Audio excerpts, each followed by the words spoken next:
Well, hello. I'm going to get the intro started because I'm disorganized today. Let me do that.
Well, hello, and yes, tonight's slow chat is most definitely brought to you by Brew. It is great coffee made easy. I'm going to type the link into the chat here, and just for those of you that are following along from the sidelines, our first pack just got shipped yesterday to all of our foundation members that have signed up so far. There is still a little bit of room for you to jump in as a foundation member, and to do that, you need to go to Brew Australia. Make sure I get that right.com.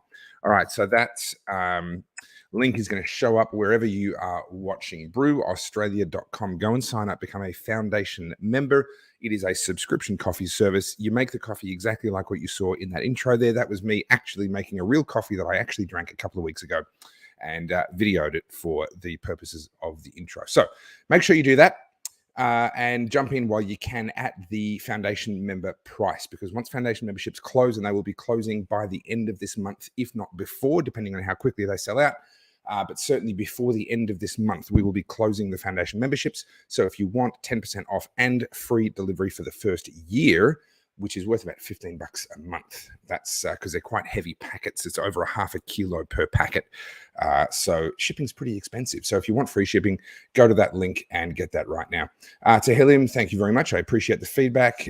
Lee, likewise, I appreciate that. It certainly was very well received. So for those of you that may not be aware, Battleground Melbourne Live is not the same as Battleground Melbourne. The live version was myself and 3 others, Carly Soderstrom, Crystal Mitchell, and Matt Lawson. Giving our kind of much more personal stories. Battleground Melbourne, the documentary, was about the events and the bigger picture. And with Battleground Melbourne Live, we were able to zoom in on individuals, the 4 of us that were there for this particular occasion, and tell our much more sort of personal individual stories, a lot more about what went on inside our heads rather than just what went on the streets. So if you haven't seen that yet, go to my Facebook page or my YouTube. I've uploaded the videos to both. So find Battleground Melbourne Live. Tim says, cue the trolls. I'm sure a few of them will show up sooner or later.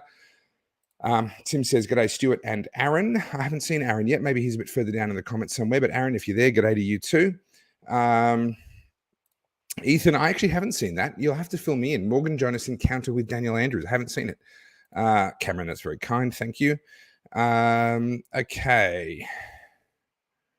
Where are we looking? Where was that? So the Battleground Melbourne Live was at the CPAC conference in Sydney that was just on this last weekend. So that's gone, but the video is there. If you go to my Facebook page or if you go to my YouTube, just have a look at my most recent videos. I put it online, I think, yesterday on both of those. So it's called Battleground Melbourne Live. Make Austrian economics great again. I agree.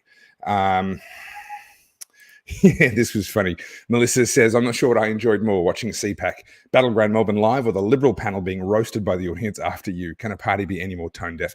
It was hilarious. The Liberal Party are so ridiculously, embarrassingly out of touch. And it's that whole thing of like, they're so far out of touch that they have no concept of how out of touch they are. That's how far out of touch they are. It was brilliant. It was brilliant to watch the audience absolutely fired up on them. And look, if that doesn't serve as a wake-up call, then they're a lost cause. They're too far gone. We're going to talk a little bit about that actually. Once I bring Aidan on, so my guest tonight, Aidan McLindon from the Freedom Party in Victoria.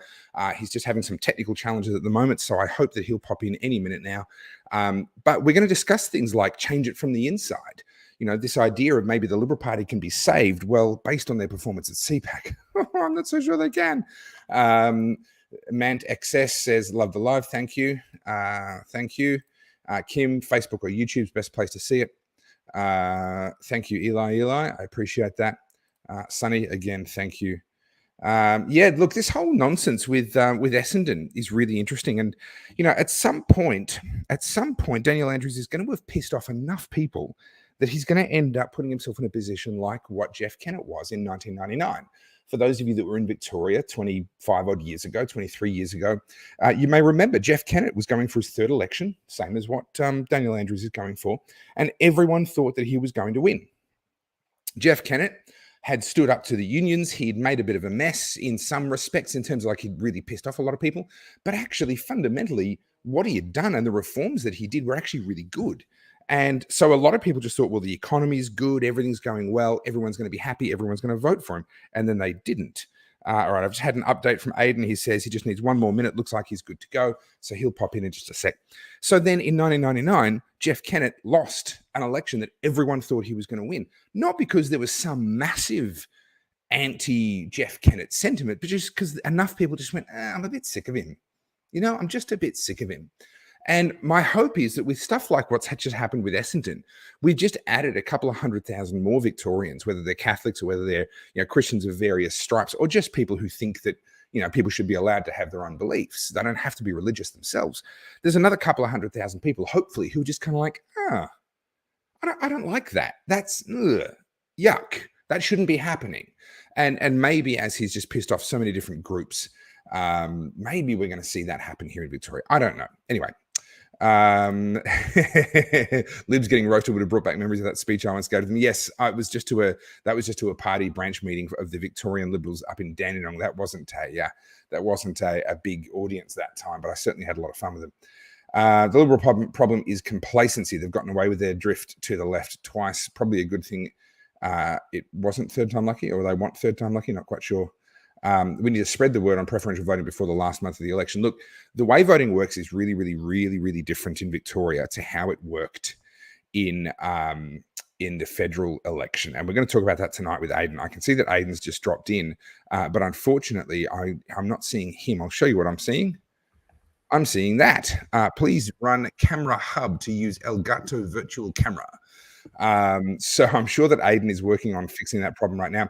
So one of the challenges, just so that you know, Aidan's not a numpty. What happened was I use a thing called StreamYard, and StreamYard is super easy to use from my point of view, but it can be pretty picky about which browser you're using. So Aidan very kindly has jumped in, downloaded a new browser, and he's trying to get that set up. And obviously there's camera permissions and various other things that have to happen with a brand new browser. So I'm going to take him off screen while he sorts out the technical side of things. No doubt he's working on that right now, and we'll bring him on once he's ready. So Pam asks, hi Topher, do you have your clothing and merchandise for sale at the Battleground Melbourne Theatre viewings? I do bring what I've got. I'm very limited on sizes. My supplier is an amazing guy in Horsham. He has trouble resupplying the common sizes fast enough. So like larges and mediums and stuff like that. He has trouble actually resupplying them fast enough to be able to actually keep up. So I have stuff. Whether I'll have your size remains to be seen. Yeah, it was a bit sad. The Liberal Party thing was a bit sad. It certainly was. Kennett and Crown Casino, yeah. Yes, so this is definitely one of the things. So Kafer, apologies if that's not how I'm supposed to pronounce that. Topher, please ask Aidan, because he's competing against Ian Cook in Dan's seat in Mulgrave. Work together, not against. I'm definitely going to be talking with him about that. It's really important that someone takes Daniel Andrews down, and that is it's crucial that everyone who's trying to do that works together. I'm sure he's thought of that. I'm sure he's well ahead of me on that. But I will ask him the question, and we will all hear his answer. All right. Yeah, he made a lot of people redundant, etc. Yeah, I noticed this. Daniel Andrews is not as willing to go all public on the Muslim AFLW player who's not going to play in the Pride round versus a CEO of a club who's also a CEO or a board member or what have you of a church. Anyway. This should be a great chat to Aussie legends. I hope so. I think it will be. I watched the whole thing. I assume that's Battleground Melbourne Live. I'm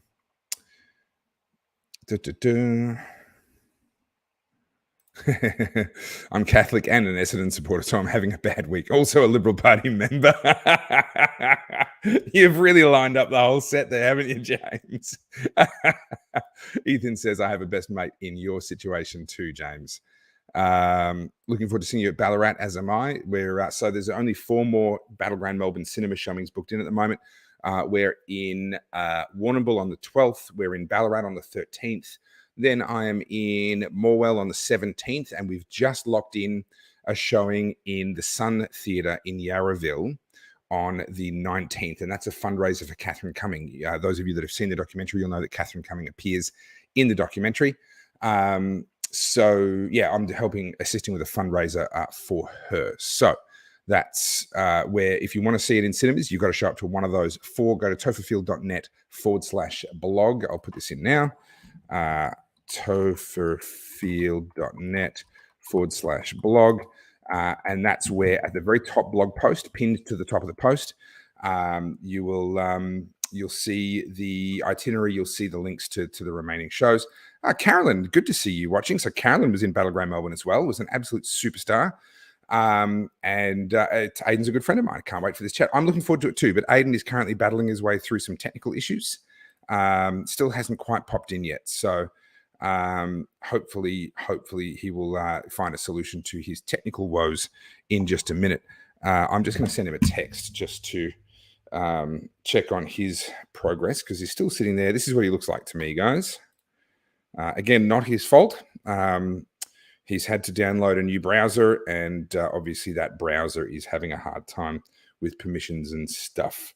I'm just going to say, any luck? Obviously not. If he was having luck, he'd be in here already.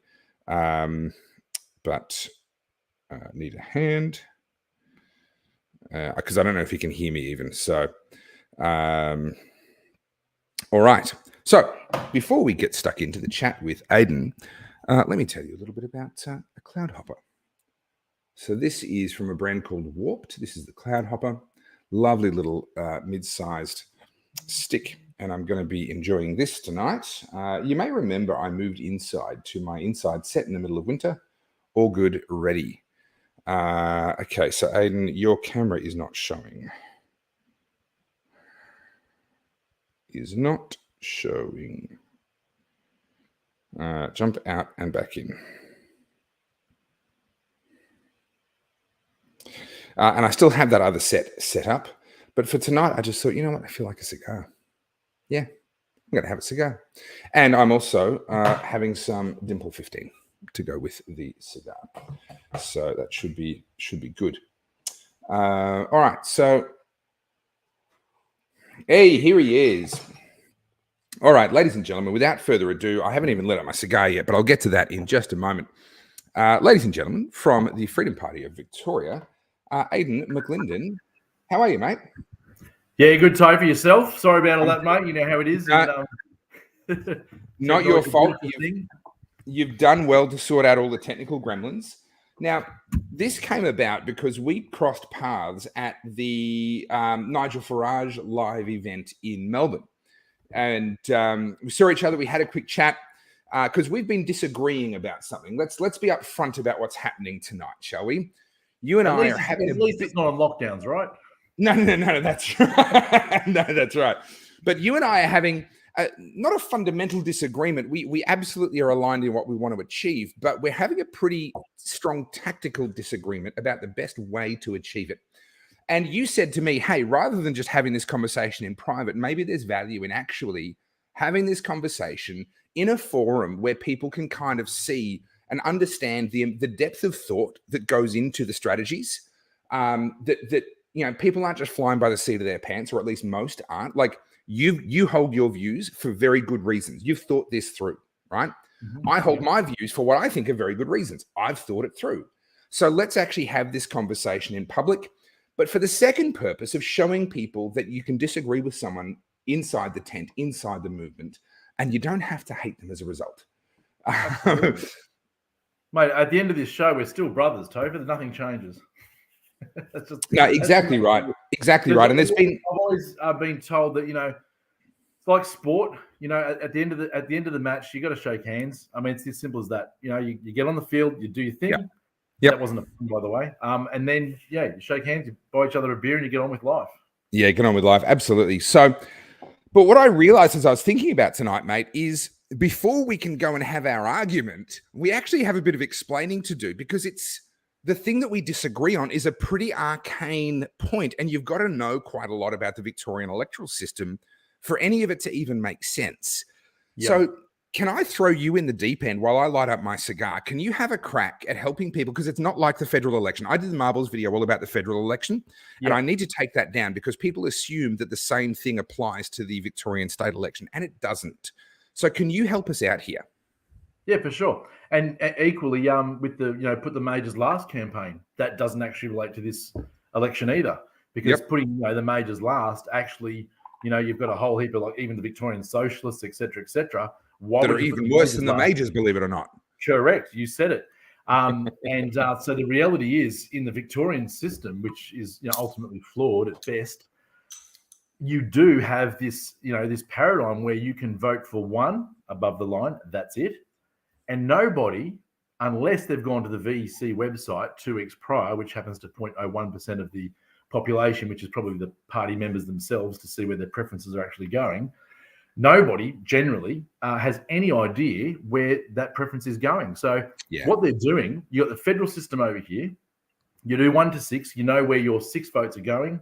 You're empowered. You're informed. You can cast that vote comfortably, knowing that, these are the top 6 parties that, align with my point of views, my belief system, whatever that may be. However, imagine voting 1 and having no idea, something behind the scenes is going to take your vote and say, a lot of wheeling and dealing and secrecy is happening here, and we're going to put that vote where you will never know. Because, and to me, that is fundamentally flawed, because what it does, it actually opens up our democracy up for the stock exchange, because then the highest bidder wins. And that's a pretty terrible way of approaching democracy. Well, where you and I definitely agree is that the Victorian system is broken and needs to be reformed. I'm 100% with you on that. I actually really like the federal system since the most recent round of reforms. I've never been a fan of parties deciding where preferences go. Now, parties themselves quite like it, because it means that you're going to get a lot more preferences flowing in the direction that they want. Take the federal election, where you could go 1 to 6 or more, but you had to go at least 6. You as the voter decided where your preferences went. I'm all in favor of that. The only thing I'd like to change is that I don't think voting should be mandatory, and I don't think preferencing should be mandatory. You should be able to vote, write as many numbers as you want or don't want to do. That would be the only change that I would make. But the result was... Are we going to visit that issue soon? Because there's pros and cons on that one, or do you want to pass? Yeah, no, good. I'm happy to come back to that. Let me just make this particular point, and then happy to come back to that. So I made my Marbles video in the hope that people would sensibly preference all of the half decent parties before they preferenced any of the majors. Okay. Oh, it was informative. I enjoyed it. It was a very pragmatic way of looking at it and saying, "Hey, here's a visual." And it was very easy to understand, which is why you hit critical mass and educated Australia. Loved it. Well, I appreciate that. But unfortunately, we didn't see much of a result out of it. And when you look at the numbers, what we can see is the overwhelming majority of people were voting number 1 for the minor party that they liked, and then number 2 for whichever of the major parties they disliked least. Sure. And as a result, the strategy just fell flat. Now, what the party tickets, what do they call it? The group voting ticket. The GVTs, or the group voting tickets, allows a party to do is to direct the preferences, which means a much higher proportion of them do get directed. And therefore, and I can't disagree with them from a pragmatic point of view. I think they're correct. I still don't like it. But therefore, there is the argument to be made to say that the Victorian system actually gives these minor parties more of a chance if they work together. Now, whether they work together based on like a paid system, which we will cover in detail later, or whether they do it voluntarily, let's put that aside for a moment. You've got some things to say about all of that. Oh, look, absolutely. I don't actually think it. I don't think it gives a leg up to the minor parties at all. To be honest, I think it gives a leg up to the minor parties, the nano parties, the obscure parties, the last minute parties. I would say, you know, and this has got nothing to do with giving a voice to the butcher, the baker, or the candlestick maker. This is actually, it's actually designed to have someone completely left of field who can, and the results in 2018 demonstrate this, can get 1 in 150 votes. So picture 150 Victorians lined up. You get 1 vote here, and that person somehow gets catapulted into the upper house, and all of a sudden they're making decisions on behalf of 6.8 million people. Now that's fundamentally disproportionate, and seriously, it's so open to exploitation, which it currently is, in my view, being exploited. You know, and of course, then money's involved. So now you got to say, well, okay, well, if I can get under 1%, and there's many parties that have demonstrated that over the years, 0.6, 0.8, whatever it is, and I can actually pay a consultant, and that's, you know, giving them that's a very modest word. I can give my broker X amount of dollars. You can take my blank, you take my group voting ticket, and guess what? I'm going to let you decide behind the scenes, because the chances are, if I pay you, I'm going to be catapulted into the upper house. And we've seen that. And this is the very reason, it's intrinsically linked to the reason why the pandemic legislation was extended, because those crossbench members who extended that are these obscure people who have, you know, paid the broker, and there they are. Now, we're slightly ahead of ourselves here. For those that are coming into this chat not really knowing anything about the Victorian system, they might not be quite sure what you're talking about with paying. So we'll get to that in a couple of minutes, because that really is the crux of where we need to get to, because that's the debate that you and I need to have. So we're definitely going to get there, but I want to take a little bit of a step back. So because you've got a situation where people's preferences are being directed by parties. Now, there is an exception to that. Turning Point Australia made a comment earlier. So voting below the line returns power back to the voter. Yes, it does. Earlier. TP Oz, how to vote cards will be below the line. Now, below the line voting in Victoria works very differently to below the line voting in the federal election. It's my understanding, and TP Oz, I assume it's probably Joel who's online right now. Can you correct me if I'm wrong? But it's my understanding, and Aidan, you might know this as well. If you vote below the line, you must number every single box. Is that still the case in Victoria? It's actually 1 to 5. So it's very confusing. Yes, it's 1 to 6 above the line in federal, and then it's 1 to 5 below the line in state. So you don't have to number every box, because there's 88, 89 of them. Okay, well, I had that very wrong. Okay. And double check, maybe Joel can double check that for us, because what has happened is they've changed the goalpost rapidly in the last few months, only this year. There you go. Confirmation from Joel. Correct. Or from TPOs. Yep. Cool. Now, now this is the problem with this is, look, I totally agree with Joel, and that, you know, the pragmatic approach is, you know, flip your, you know, above the line should be below the line, and vice versa. Educating an ignorant public through no fault of their own, the education system, that's another whole, you know, kettle of fish. I mean, even if you can call it the education system these days. And I'm a teacher, so I say that I speak with that with authority. I think the reality is how many people do it? 0.001%. You know, the heavily informed, the people who do it, and even the ones that are informed saying, you know what, I'm just going to, the default position is to vote 1 above the line and get out of there. Because when you smell those sausages cooking at the booth, when you're going in, you may have every intention to vote 1 to 88 going in, but you can guarantee as the onions are cooking, it turns into 1 above the line and you're out of there. And that's the reality. I mean, Australians just want it simple. We want the steak and the veg, and we're out of there. It's as simple as that. And trying to educate that 2, 3, 4%, that's fine, but it's actually not enough at all to influence the outcome. Now, that's a perfect segue now, because what we've got is a situation where most people want to walk in there, write number 1, and walk back out again. And so therefore, given that the preferences will be directed by the parties, unless you vote below the line, now we can see how important these group voting tickets are. Because you're right, the vast, overwhelming majority of people write number 1 and walk back out again. So therefore, it's not us, the voters, who are deciding where our preferences go. It's the parties. Now, I don't like that system to begin with, but if we Can I stop you there? Yep. I don't think it's the parties. I actually think some of it's the parties, or is that We're about to get there. Good. We're Okay. about to get there. Good. If it were the parties, though, I'm trying to break it down sort of Yeah, layer by that's better. layer. If it were the If parties. it were the I'm on you. parties that were making those decisions, would you have an issue with that? With the parties deciding where they go? If it was the parties deciding, I still have flaws with that, because when you say the party, there's two very different levels of a party. It's the internals, the head office, whatever you want to call it, the internal machinations, and then there's the members and supporters. Yep. Now, if you're referring to the party as head office and the members and the supporters don't know, then I equally fundamentally disagree, because most, if not all, existing parties, other than the Freedom Party, of course, it was just registered last week, they're driven by self-interest. And that's the reality. And that's the situation we've got ourselves into. I mean, we have 128 members of parliament in the lower and upper house.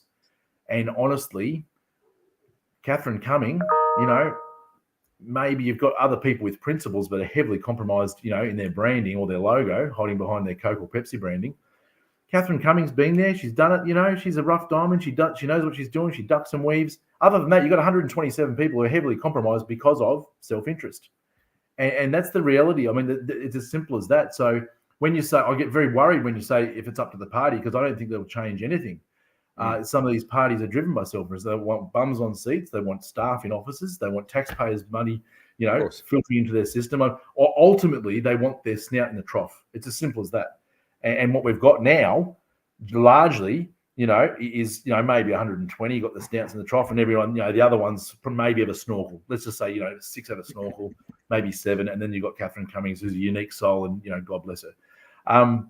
But the reality is, parties, to me, it would have to almost, the only authentic and transparent way that you would do that is actually to put it out to the members and the supporters. Sorry, it's my phone. Yeah, it is. And then all the wheeling and the opportunities for the wheeling and dealing are gone at that point, which of course that's what the parties love, is the wheeling and dealing behind the scenes. Well, that's right. And largely parties they're disconnected from their members and even their candidates. I mean, you look at any candidate, minor, micro, nano, major, the candidates couldn't tell you where their preferences are going until they get delivered the how to vote cards when pre-poll opens. Yeah. So to me, behind the scenes and the party are sort of two birds. There's two things the same. I don't see a differentiation unless you had a full-blown transparent process. And to me, that transparent process would not be waiting till pre-polling opens. I would say at least 2 weeks prior. So if parties were honest with themselves and most importantly with their candidates and their supporters, then how about you say, hey, you know which horses are on the field. This is who we're going to back 4 weeks out. We're going to be brazen. We're going to be courageous and transparent. Say this is who we're voting for. This is where we're doing. Yeah. All right. So Millie is very much on the same page as you for where we're heading towards with this chat. 100% Aidan. The reason Dan got his pandemic votes was because of someone whose name we're not going to mention specifically on the show. And Glenn Drew. Millie has Millie Fontana's just said Glenn Drew. I just read it then. Millie Fontana's and Millie labels it as corruption. I can see her point. I'm going to be more circumspect than that.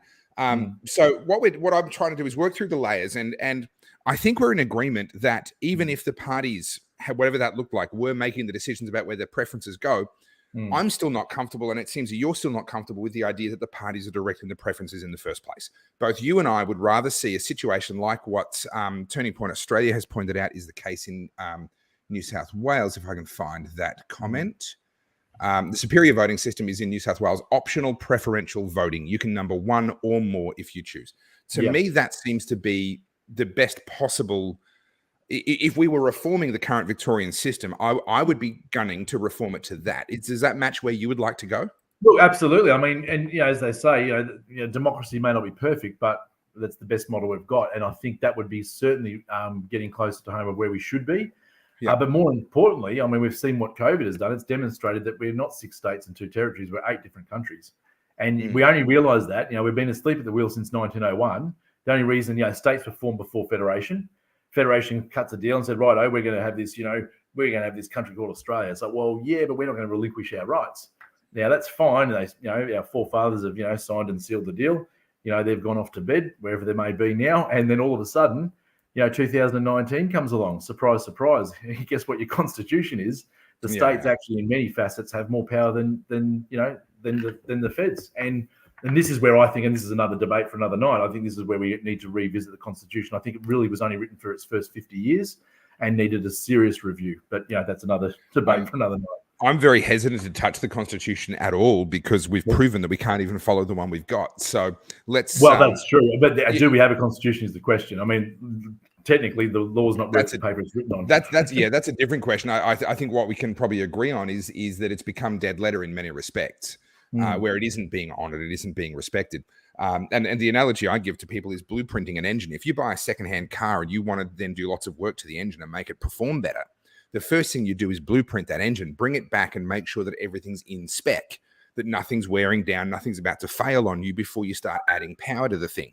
And we kind of need to blueprint our country and bring it back to the Constitution as written before we start talking about, hey, let's change the Constitution. Let's try and make this thing better. Well, hang on. Let's actually work with what we've got first. That's my and it goes beyond just our Constitution. I think you got to, ultimately we have the Commonwealth has been quite toothless where they could have intervened. I mean, take Queensland, for example. It has a unicameral system. You only have one house. I mean, that was Miles' stomping ground. They had the suicide squad, which was the Labor Party MPs who were appointed to the top, and they had great jobs and payouts for blowing themselves up and saying, we're going to do ourselves without a job. That's why they were called the suicide squad. Now, Queensland, since 1922, so 100 years later, and they've suffered by not having a border review or a checkpoint. Now, Winston Churchill could have intervened. However, he said it's a domestic issue. And largely the Commonwealth have had numerous examples and issues that they could have intervened on and they haven't. So really, I mean, yes, if we're part of the Commonwealth, it's another debate. However, if we are, we have our governors and then the Governor-General who, I would question that, they probably haven't fulfilled their positions of authority. But even more so, look at the chain of command. I mean, there should have been so many interventions on what's happened, since the 70s, really, since we've started, signing all these international treaties. But it hasn't been there. And if you've got your authority asleep at the wheel or, looking at their, binoculars elsewhere, then you're going to get away with what you can get away with. And that's what's happened successfully. It has successfully, but successively over, the last, I would say 30, 40 years. See, I find myself agreeing with your assessment, but I'm not comfortable with the idea of giving the federal government even more power or I'm not even comfortable with the amount of power that the federal government actually already has. My preference would be to see something more similar to what they have in the US, where states on many issues, not all, but on many issues are able to override the federal government. Sure. And here we have a situation where the federal government can override states anytime it pleases. Anytime there's a conflict, so far as that conflict exists, it's the federal law that overrules the state. Well, John Howard did that in the Northern Territory with the euthanasia bill. He intervened on the euthanasia bill and oversaw with Nishki. And now I never said give the feds more power. I never said that. You're correct, and that's why I corrected myself because I realized that wasn't your argument. We all make mistakes. We're just human. So the reality is, are we? Oh well, sometimes you can have an out of body experience, but mind blown. The reality is, I think what the biggest problem with Australian politics is that the roles and responsibilities of the three tiers of government, and I say tiers because I don't believe they're levels, because local government is an extremely powerful level of government when you look at development applications, etc., and the corruption that goes on there. The three tiers of government, they lack a very clear structure in what their roles and responsibilities are. Now, you talk health, something happens, feds will say it's a state will say it's federal, and it goes on and on, okay? Now, if the feds were actually you could almost reduce the feds to 5 key portfolios: immigration, defense. Now you're talking my language. Well, this is it. I mean, you simplify the feds, they become powerful in the portfolios that they cater for. Then the states are empowered because guess what? The buck lands with you, therefore the accountability increases. You have key performance indicators. Politicians every 12 months should go through a KPI test. And if they're not to the mark, guess what? Adios. Done. Finished. And the next person who's on the ticket or whoever's going to line up in the party, next green bottle. Simple as that. And because what we're doing now, I love the cocked eyebrow. I agree with you. That was me thinking out loud. But the fact is, if you haven't performed, say you're the Minister for Health, okay, which is musical chairs in Victoria, it's sort of musical chairs anywhere because they don't understand what health is. You just got to talk to TJ about that. If you look at the Minister for Health, for example, okay. Do they have an in-depth expertise? Is there intelligentsia in that portfolio? No. So they wine and dine with the corporates and the lobbyists and are guided by people who have these agendas that are driven by Vested self-interest, nothing to do with health. Yet they come out here and they all of a sudden they become the font of all wisdom. Well, the selection process for a minister in their portfolio should be rigid. It should have KPIs that are tested every 12 months. And if they're not up to the task, as in the private sector, thank you for coming, but it's all over. Your shareholders, if you've got $1 billion coming in to health, for example, and you're spending $3 billion, then at the end of the 12 months, your contract's over. You know what I mean? Like, there's only so much that comes in and comes out. Because at the end of the day, politics is actually quite simple. Yes, it's a public game of chess. However, all you do is you collect money from the public and then you redistribute it accordingly to try and keep people happy and the country afloat. It's as simple as it is. It's complicated because you've got branding on political parties, and the original Westminster system was designed for a collective of independents, never political parties. Correct. I mean, what the political parties have come in here and hijacked it and said, oh, we're Coles, oh, we're Woolies, let's keep the IGA out. And, how are we going to vote? Oh, I'll just vote how Coles tells me to vote. So, and seriously, they've hijacked the system. And what we need, because, politics is meant to be the battle of ideas, and it's the art of the possible. Okay, these are very common quotes in politics. It's the art of the possible, it's the battle of ideas. Those ideas, so if you and I were sitting in Parliament having this very conversation now, we could agree to disagree. You vote according to the wishes of the electorate or how you feel they are, or more importantly, to your conscience. You'll have a belief system that's different to mine and possibly different to your electorate. Now, if your belief system is different to your electorate, then your electorate will tell you that at the polling booth. But my point is, my belief system will never compromise. If it means I lose an election, I don't care. If it means I won't get preference from a party that's fundamentally different to mine, I don't care. The problem is, what I found as a member of Parliament is you leave your conscience at the door. Generally, that's what you're required to do. And then you sort of pick it up on the way out. You start with the Our Father. Yep, world's a wonderful place. Let's throw a nuke at it and then pretend that we didn't do anything wrong. So really, the whole paradigm of politics has completely altered from what its original intention was. All right. Well, look, you're going to do well as a politician because you can definitely talk. So we've covered a lot of ground there. No, it's good. It's good. It makes my job easy. We've covered a lot of ground there. I strongly agree with you on some points. There are some points that I was like, we need to go a lot deeper on that before to understand where you're going with that. But that's not actually what we're here for. What we're here for is to get into the nitty gritty that I think we've laid the foundation for now.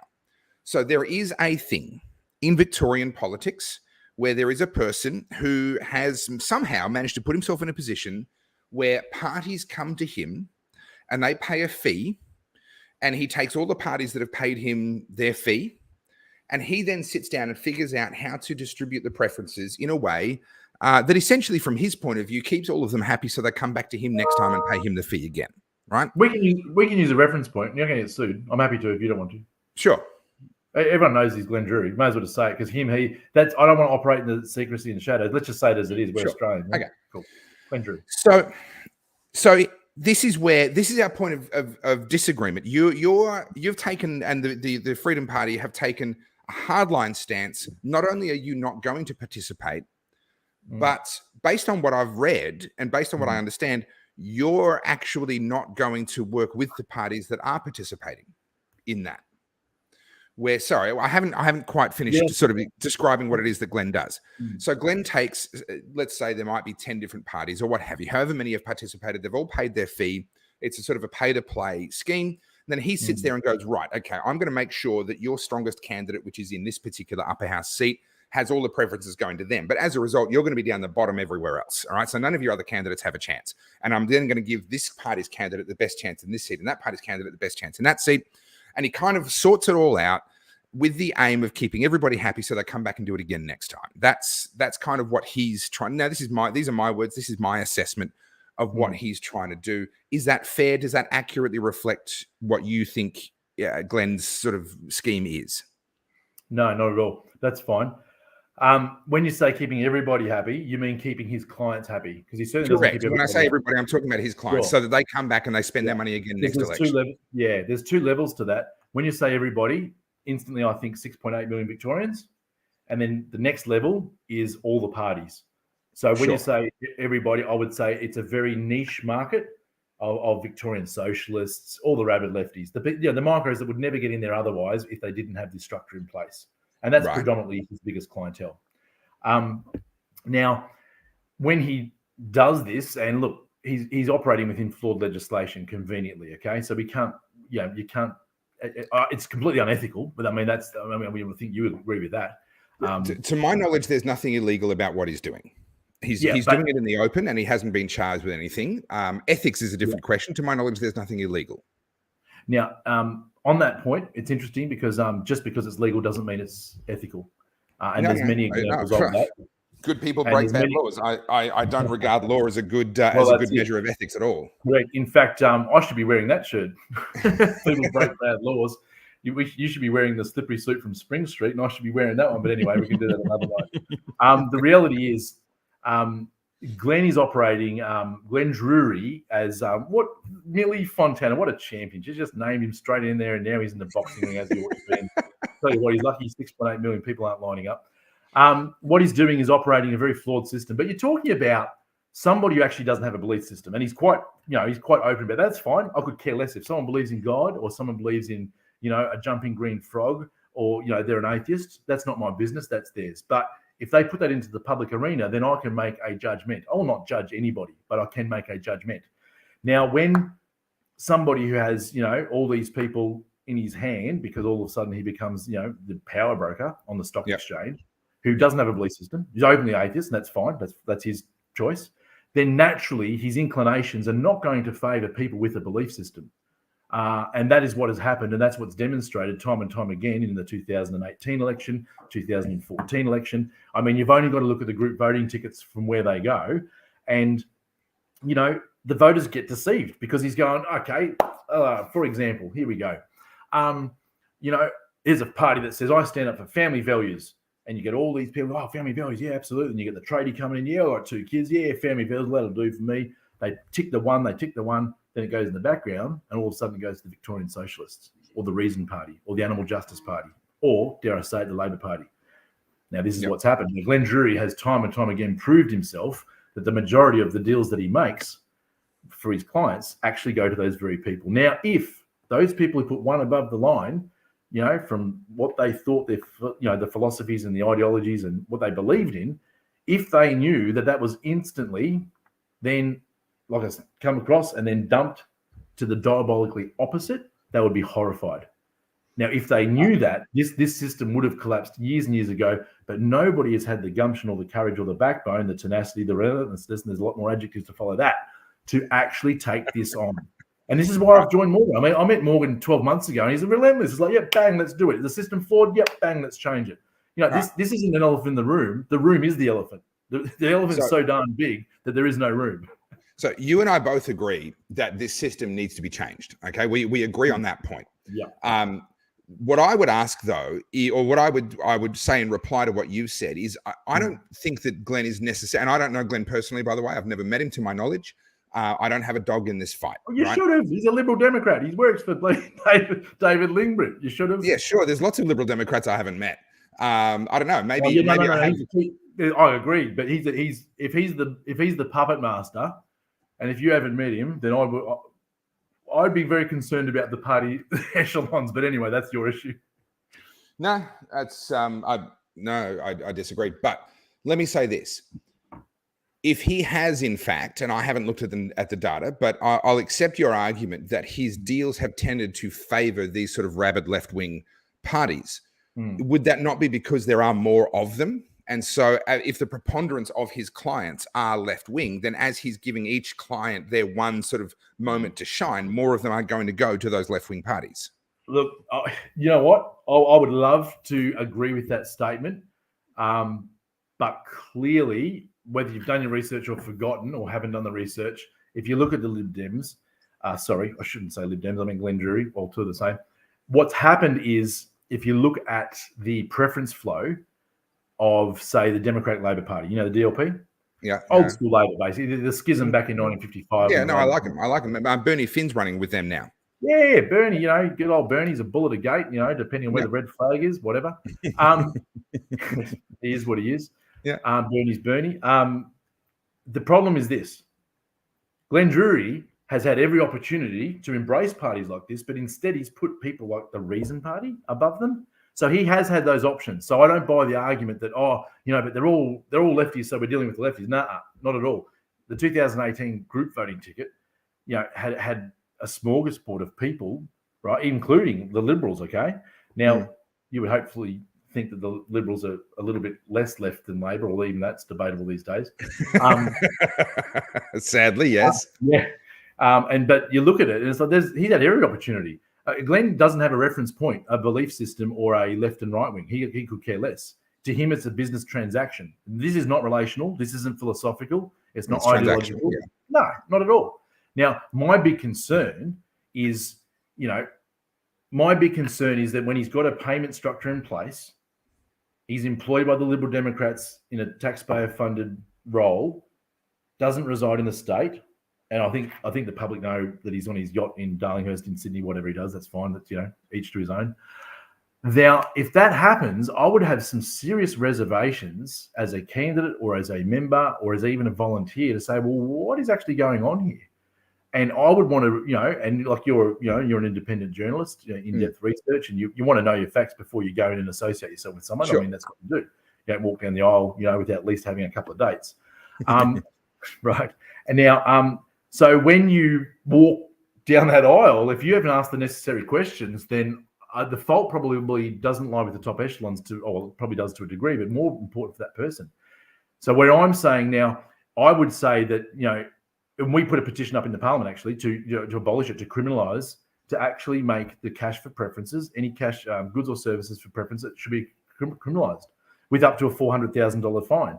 Now, the reason we put $400,000 together was because there's 8 regions, $50,000, which happens to be just the figure that, is common knowledge for, to buy a seat in Parliament, which equals 400,000. That's, 8 seats.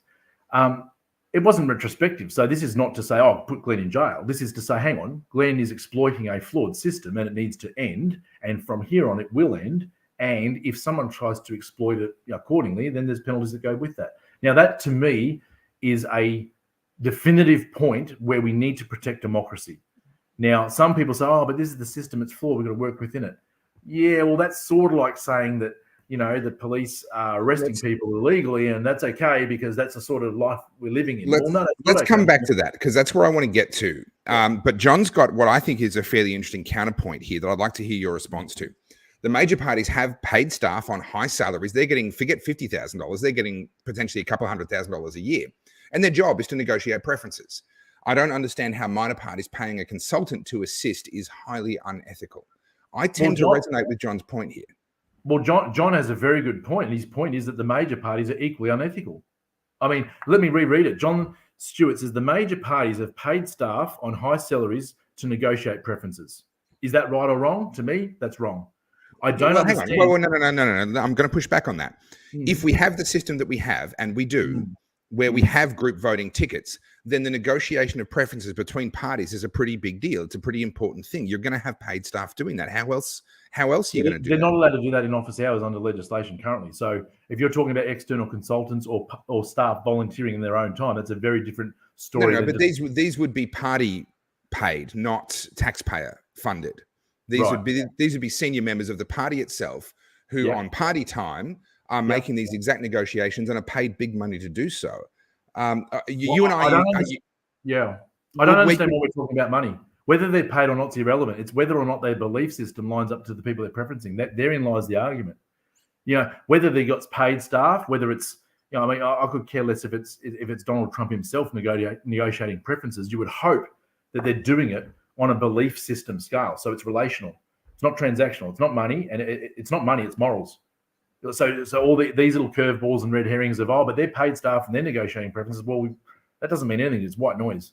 To me, are they preferencing the parties that most closely align to their belief system? If they're not, and money is, or if they're not, that's questionable in the first instance. If there's money involved, then that's another whole layer of deception. I don't think whether. I could care less if someone's on $1 million and in their own time they negotiate preferences. That doesn't bother me. What does bother me is if they're negotiating preferences with the enemy when their friends are standing over here getting shafted, which is exactly what this model actually empowers. So what you've got is this collective of the Democratic Labor Party.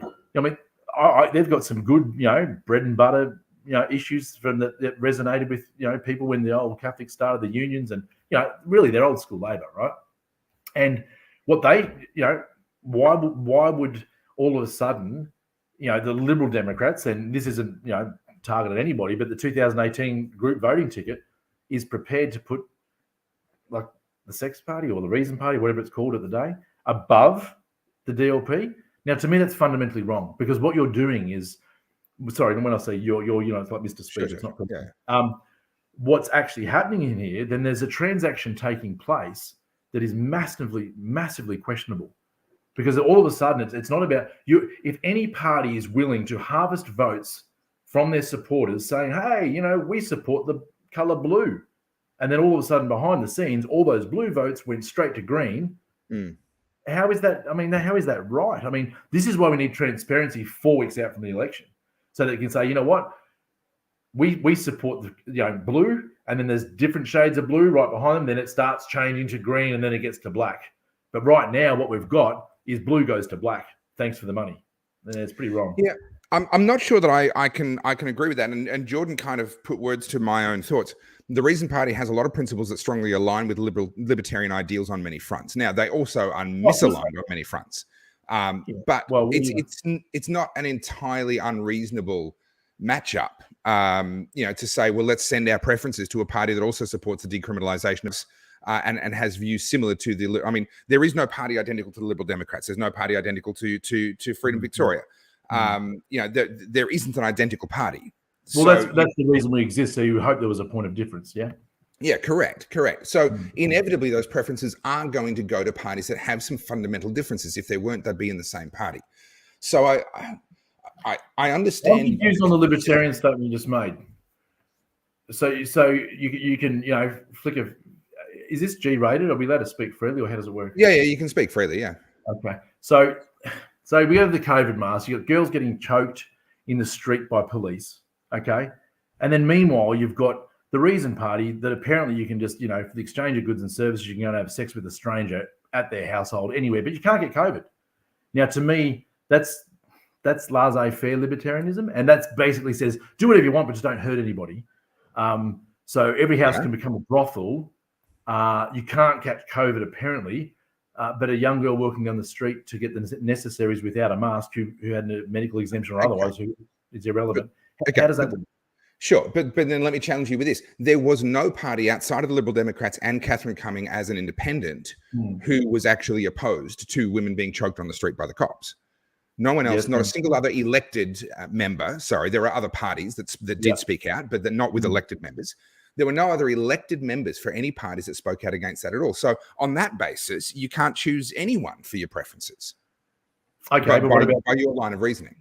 Oh, let's speak of reasoning. Then what about the brothels? You open up every household. You can have children present. You can have underage. So what I'm saying is, why would you? So what it depends where your belief system is on your structure. So on that ladder of the belief system of what's important and what's not. I mean, you can see how small businesses would have been mortified when all of a sudden, the old solo operation, the longest profession in the history of mankind, has been given the green light. Yet police are allowed to, at free will. I mean, this is fundamentally flawed. I mean, is that libertarianism or is that anarchy? Because I start to think that sometimes these people are just anarchists in suits. This is a very different conversation now. Okay. Oh no, it's the brothels, just not the masks. Same. Well, no, but we're talking about the flow of preferences and the fact that we are required by the system that we have to pick people for the preferences to flow to. Right, the parties are required under the current system. They have to put together a group voting ticket. They have to pick somebody. Now, let's take Catherine Cumming, because you and I both support her. Okay, she's got her own party now. You should have joined her independence party if you supported her. So we started a party before, otherwise we would have. I'm hosting a fundraiser with her on the 19th of this month at the Sun Theatre in Yarraville. We're doing a showing of Battleground Melbourne fundraiser for Catherine. So no, I'm not just. You should run for it in an upper house seat. I'm not running again. I'm not running again. That was a mistake. Yeah, but you should still align yourself with her. But anyway, that's your business. Look, I support her publicly. I talk about her all the time. I support her publicly. I'm helping her to raise funds. But let's look at her situation. She has to choose someone for her preferences to go to second. Now, let's assume that she, being the principled person that she is going to make those decisions purely on principles. Who can she pick that isn't going to be easily attacked and targeted in the way that you've attacked the Liberal Democrats and the Reason Party? Who can she? I don't think I've attacked them. Well, but I'm you're criticising that choice. Oh no! You've got me markedly wrong. Okay, sorry. So what's happened is, hang on, I've just got my phone ringing again. Just a sec. So, no. I think you've got me wrong. When I attack someone, and I've got a very high patience threshold. When I attack someone, I just, that's the end of whatever it is. And I think I've done that to Glenn Drury, and rightfully so. I don't attack. I highlight inconsistencies or principles or the values of that. So if I wanted to, I could do a press release that would be damning to the Lib Democrats, to Dave and all the rest of it. All I'm doing is posing questions and highlighting things and inconsistencies. Yeah. So you've highlighted what you believe to be an inconsistency in that their preferences did go to the sex party. Okay.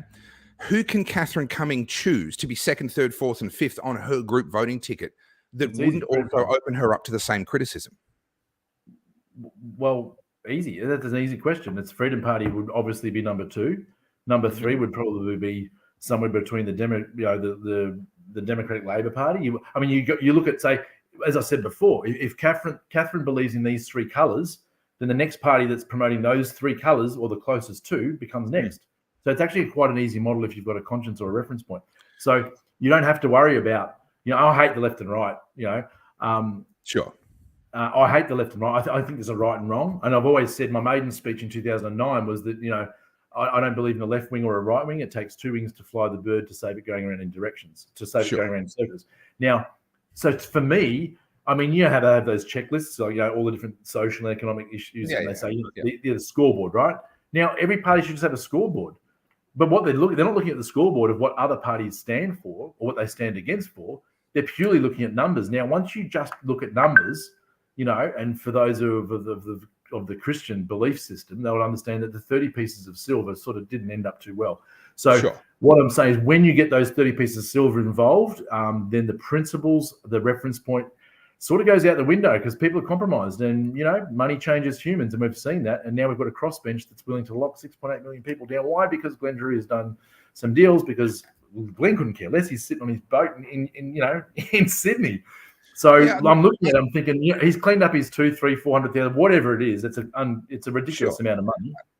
I think you're being unfair.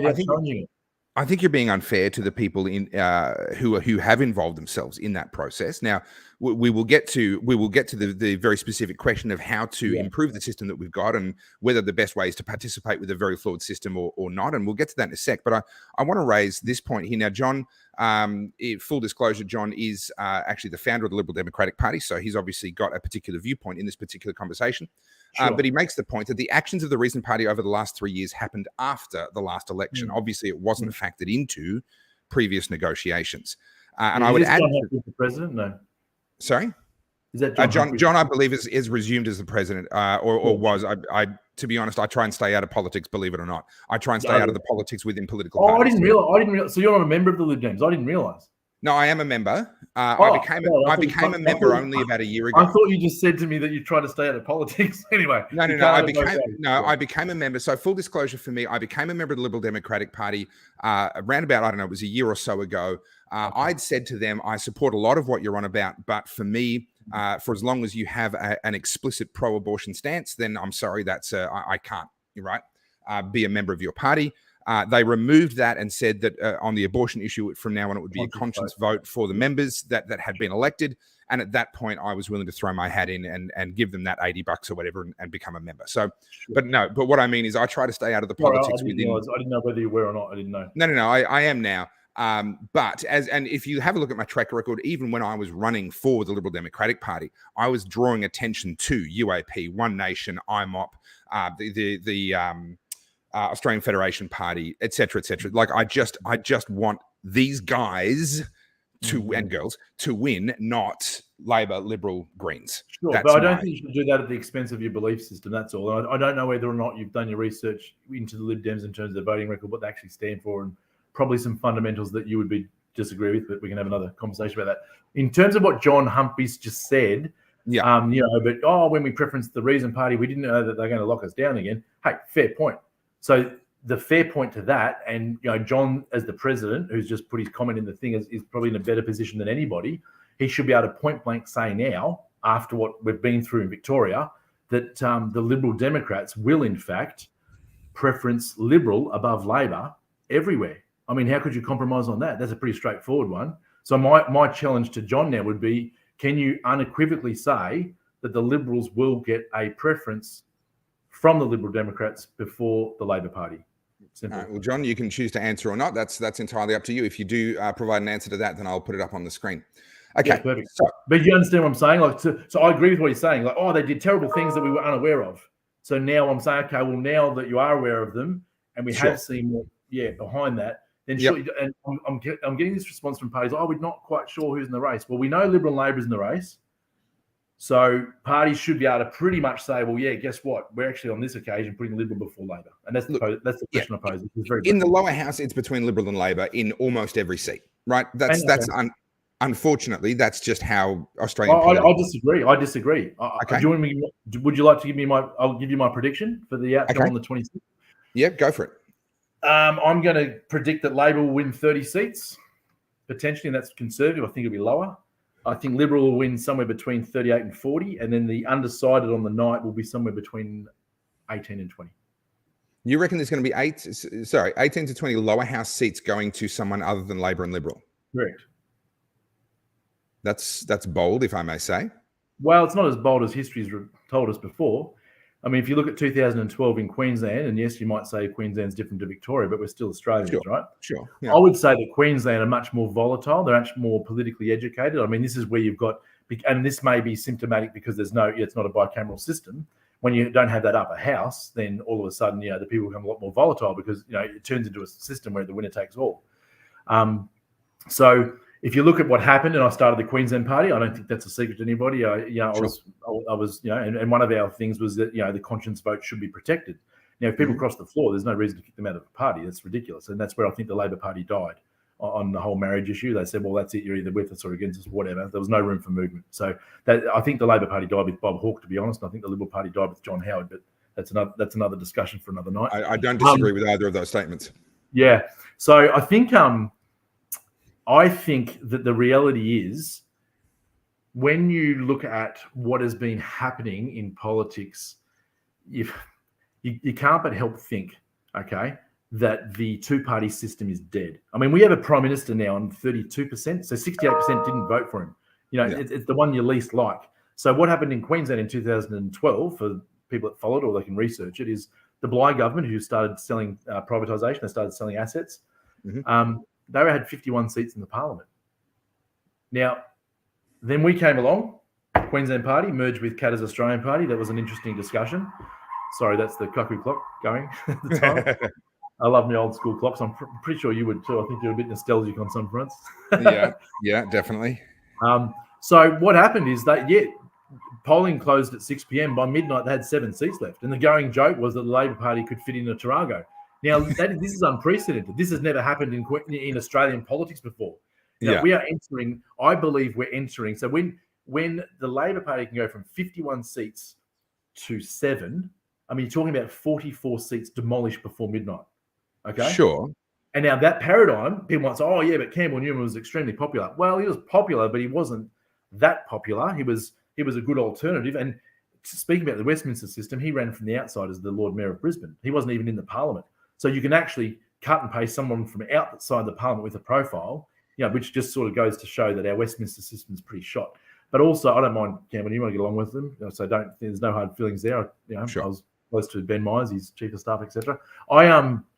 I think so. When you look at that, okay, that's unprecedented, okay, and then you say, well, oh no, but it was the Liberals, okay. Well, if that was the case, then why was he a one-hit wonder? Because 3 years later, Katter's Australian Party, Robbie Katter and the vote shifted north because that's where their power base was, and that's where people resonated. Now you lost 44 seats. How does that happen? Well, it happens when these major parties start believing the BS that they're perpetrating to us. Okay, and I think this is what's happened in Victoria. I mean, 1 million Facebook views, and Premier to set win. I mean, what sports bet $1.25 for Labor to win and $5.50 or whatever it is today for Liberals, and you're looking at it. It's like, we are entering, like, the last 2 years has been unprecedented, okay, historically. Okay. You hit the ground, and Morgan and I will go and visit every Tom, Dick, and Harry and Harriet, Sure. whatever, okay? What's happening on the ground truth and what's happening in the media are two completely different things. Yes. Okay. That I agree with. The Labor Party done and dusted. They're over. They're finished. Mulgrave is gone. That I'm not convinced of. Well, that's fine. I think between Ian, a great bloke, met him today. Michael, great bloke, absolute champion, actually. And myself, I would like to think that I have some of their characteristics. I think between the three of us, we have 50% plus one. It's game over. It's done. It's finished. Dare I use the pun? It's he's cooked. Right. I want to talk about Mulgrave specifically because there was a lot of interest in that specific question as I was receiving questions before we started. But just before we do, I want to put up. So John has been kind enough to give us an answer. Awesome. And I can confirm that this is the case. John says, catch-22 in answering Aidan's question. The truth is that I'm not involved with the Vic campaign or preference negotiations. But if I write this true statement, the inevitable complaint will be that I'm dodging the question. One thing that I can confirm with the Liberal Democrats is that they do try and empower each of their states to make those decisions themselves. So that is consistent with my understanding of the internal machinations of that party. Look, hey, that's fine. And I agree. John's position's federal, and, it's a bit like Winston Churchill, a domestic issue. I get that. But so the point is here, clearly then from the top, there is not when you're talking about left and right, for want of better words. Sure. Even from the top, from a federal point of view, which I would have thought, then clearly then it's more aligned to Labor than Liberal, which is fine. No, that doesn't follow. John, I would be very grateful because I know you're watching for I know voting tickets, and they're all Labor, majority. I would like a clear, unequivocal statement from the Liberal Democrats that preferences won't be going to Labor before Liberals anywhere. That I would appreciate. And I realize that has to come from the Victorian Liberal Democrats, but I would certainly appreciate that because there's been a lot of rumours going around that they're preferencing Labor, which, of course, that hasn't been negotiated yet. However, it's my understanding. Does it need to be negotiated? If it's principles and values, does it need to be negotiated after what we've been through in the last 2 years? Sure. I would appreciate that statement being made if that can happen at some point, John. That would be valuable to all of us. Yeah, no, I appreciate that, because I would have thought that Liberal Democrats appear or seem to be one of the freedom parties, and I would say that the track record of Tim Quilty and David Limbrick makes that unequivocal in the last couple of years. We must have done different research. That's fine. You've got to look at their voting records, not just on a couple of things. That's fine. They want to support mandates in certain sectors. Well, to me, it's slippery slope, whatever. Hang on. You're going back to, you're going to do that. You're going back to David Leinhelm. Not so about, no. Oh, is that when Abbott brought in the no vax, no play, or whatever, the jab, whatever? Yeah. Well, that's another one. I'm more, I think more on principle. There's a few fundamental things wrong with the Liberal Democrats. And I think it was coined, strategically to take some of the Liberal vote away. And I get that. That's politics, right? So in 2018, I'm going to disagree. Liberal Democrat, historically speaking, with the meaning of those words, is the best description of their political philosophy. That's why those words were chosen. Because liberal in one country might mean something that's different to another country. Yeah, sure. The big problem that I'm trying to get my head around is that if you look at the historical track record of Glenn Drury, and you do have to see where he's aligned himself from as early as 2007 with the Liberal Democrats. In fact, he ran as a candidate in 2010. If you start looking at all the group voting tickets that largely favour Labor, and I'm sure that the only, the smaller ones where they might give a token one seat here to a centre-right party, they have to do that because when you've got a clientele that's full, you always have to give away one carrot to get 10. So I get that game. When you look at it though, fundamentally, what is it they actually stand for? It's not what I'm pretty sure it's a very laissez-faire approach to liberalism in terms of do whatever you want, but don't hurt anyone. It's classical liberalism. It's liberalism in the meaning of the word when John Stuart Mill wrote on liberty. Yeah. I know. I studied John Stuart Mill. I get that. I'm looking at I'm looking at voting records. I'm looking at, for me, it's weird, and I guess and no one knows whether I'm jabbed or not, so I'm not going to go down that whole vaccination thing, if you want to call it that. and I'll never disclose my medical status to anybody. I don't, you know, that's between me and my doctor. Yep. But it does concern me though when you have Tim Quilty, get the jab, get your jab. Here's a Facebook post. Get it. Oh, but I'm not going to the Parliament. I'm not letting you know I'm jabbed. Well, you've just put it on social media, and now you're not going to tell the Parliament. Now you've already by default told them that you are.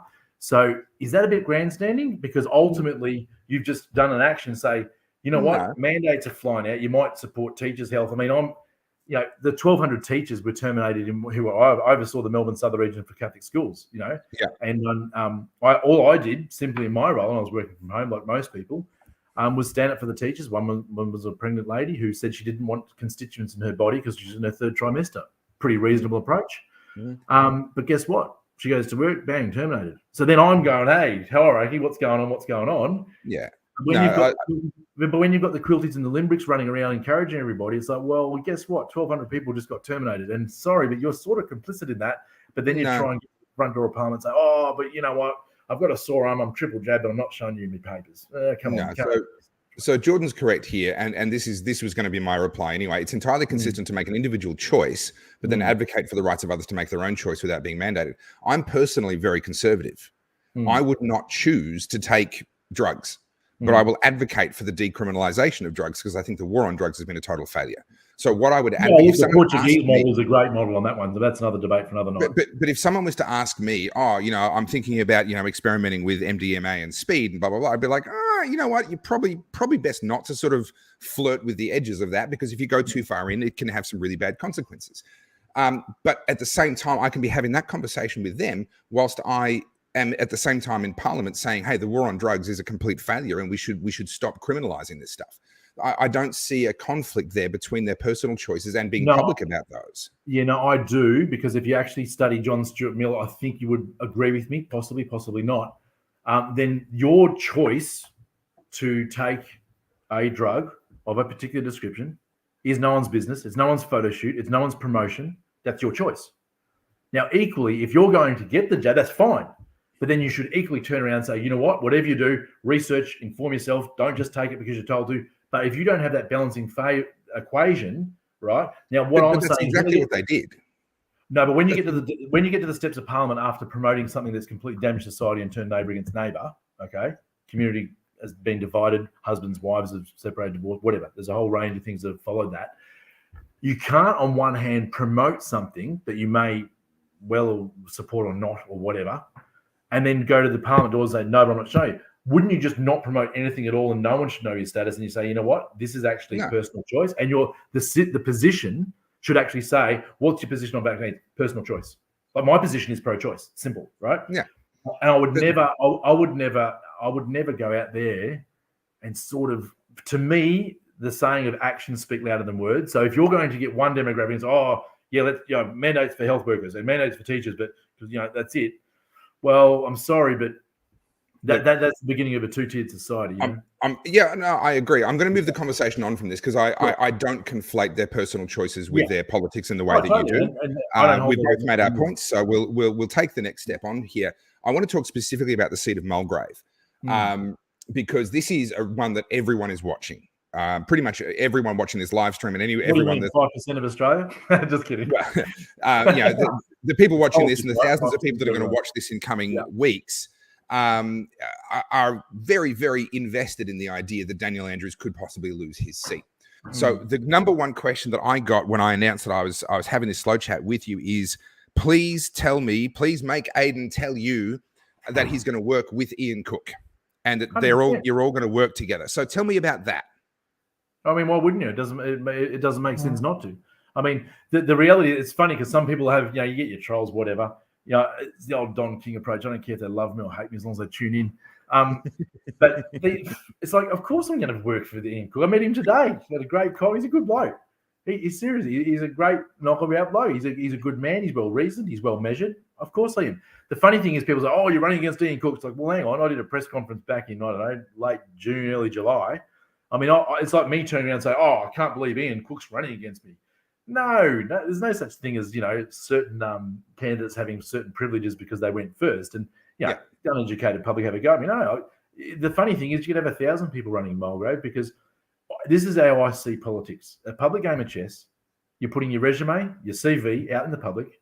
Everyone gets to read it. I mean, it's a pretty courageous thing to do. You've been through the system, you know it works. Sure. Yeah.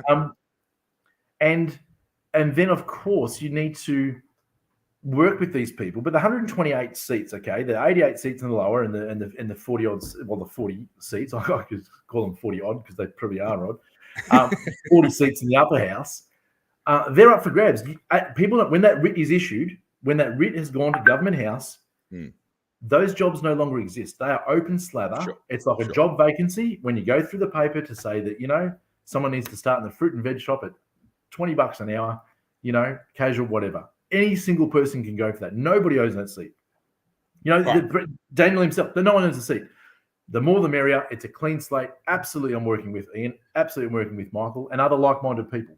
So to really put a pin in it, and so that everyone's clear, can we assume that Michael, yourself, and Ian are going to be putting each other very high up on your group voting tickets? Well, and depending on whoever, there might be other independents that come into play as well. That's fine. Sure. And I would assume that you know, Ian would, you know, preference other minor parties, and then I would assume that you put, you know, Liberal above Dan. I mean, that would be what you do. My belief system will be like, you know, Liberal and Labor are largely two heads of the same creature. Michael's an absolute champion, but he's in a vehicle that I fundamentally disagree with. But you know, if he can maneuver within his parameters, well, that's his decision. But equally, like when you look at it, you know, the Liberals have got a shocking track record on a lot of fronts that people are unaware of, and they will be aware of them, absolutely, especially in the seat of Mulgrave. And I'll be making no bones about it in terms of the Labor Party track record and the Liberal Party track record, because people need to know that what they say on the screen and what they actually do in Parliament, because ultimately they're only paid to make decisions. It's actually quite a simple process, especially upper house. I mean, you could be in the Bahamas for most of the year and largely unaccountable. I mean, that's the reality of it. You sit for your 70, 80 days, whatever it is. But if you do your research, you read the legislation, you know, you feel the pulse of the people, you're out in the communities and you're doing your job properly and you're fully informed, you get paid to make those decisions. And it's as simple as that. Now, I'm saying to, you know, any party, whether it's Ian, Michael, it's like, Michael, Ian, ours is protecting jobs, homes, and families. They're the fundamental pillars of a successful society. Okay. So I would assume that, you know, we'll go into negotiations and say, well, yeah, the Liberals got a shocking track record, but guess what? They're better than Labor. And then we start as a starting point. So, okay, there we go. Labor's right down here. Now, I'm aware there's a Victorian socialist. I saw one of his little cornflakes around and, you know, good bloke, believes in what he's doing. No, he's going to go believe Labor. So I have a mine is principle based, and that's where I'll look at it. And if I don't know the person, if they're a candidate that haven't been in the Parliament, they're the discussions that you have. I like to be relational, not transactional. I should rephrase that. I'm relational to the point that I have to be transactional, and that is what do you believe in? You know, what's your belief system? What makes you tick? You know, I want to protect, you know, jobs, homes, and families, and everything pivots from that. That's the octopus head, and then you have key policies that help those, you know, those fundamental pillars thrive, of which I believe all are under attack. So whoever's most closely aligned to me, therein lies my preferences. Now, I know that we're talking about you know, unimportant things like the future of our country and whether or not we're going to fall into complete totalitarianism. But I need to just pause that trivial conversation and deal with an important issue here. Alex has said, not a huge fan of the stogie, not a good look. Alex, it's my show. Get over it. Okay, back to the trivial things. So let's get to the crux of what I really want to get to, because I know from what I've read of you, from the background of yours that I've seen, that you are absolutely sincere in what you're doing, and you are trying to do what you're doing and the way that you're doing it for all of the right reasons.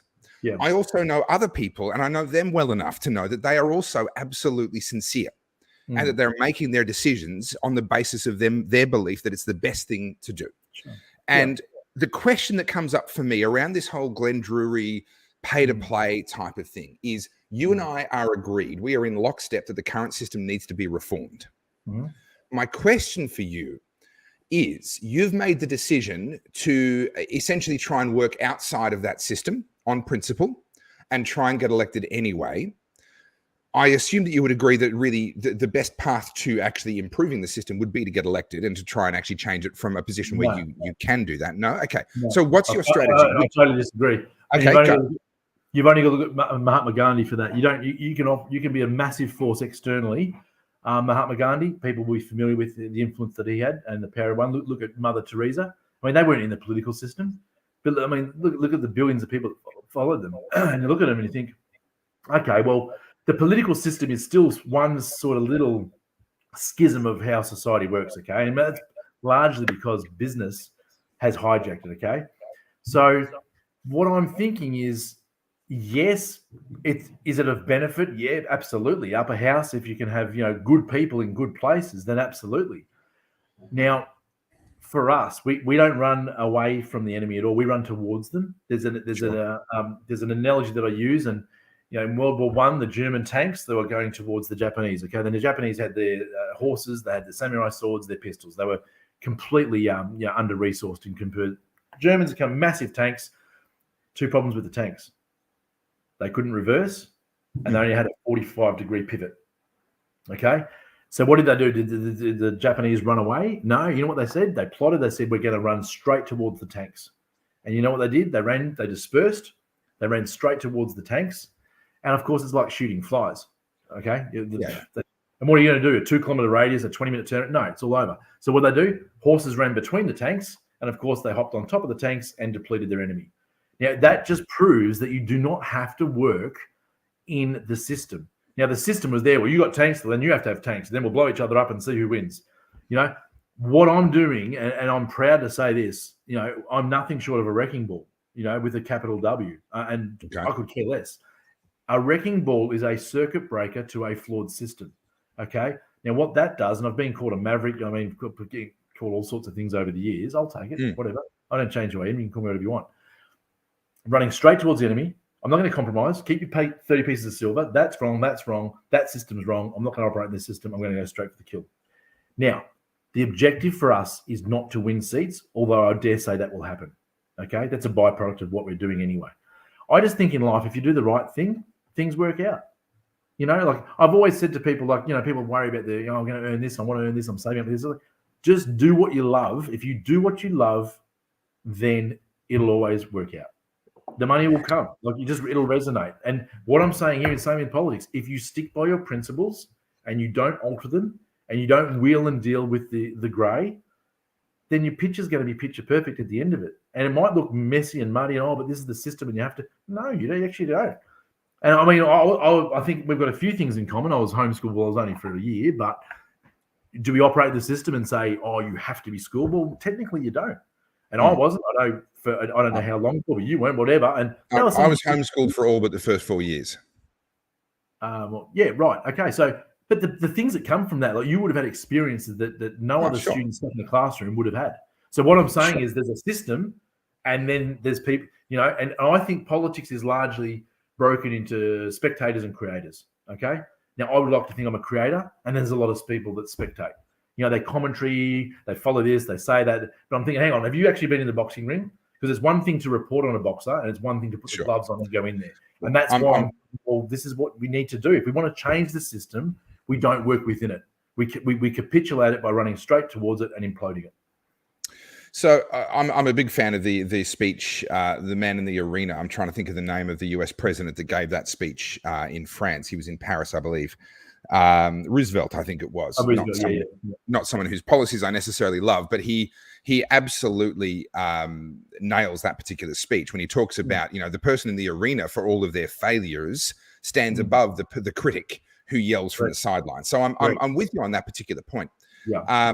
However, I'm getting a sense of deja vu because my own dad came to me in the lead up to the federal election. He said, I've been asked to run in the lower house for the Australian Freedom Party. Now not the Australian Freedom Party, the Australian Federation Party. Sorry, I was getting mixed up with your party. Well, that's okay.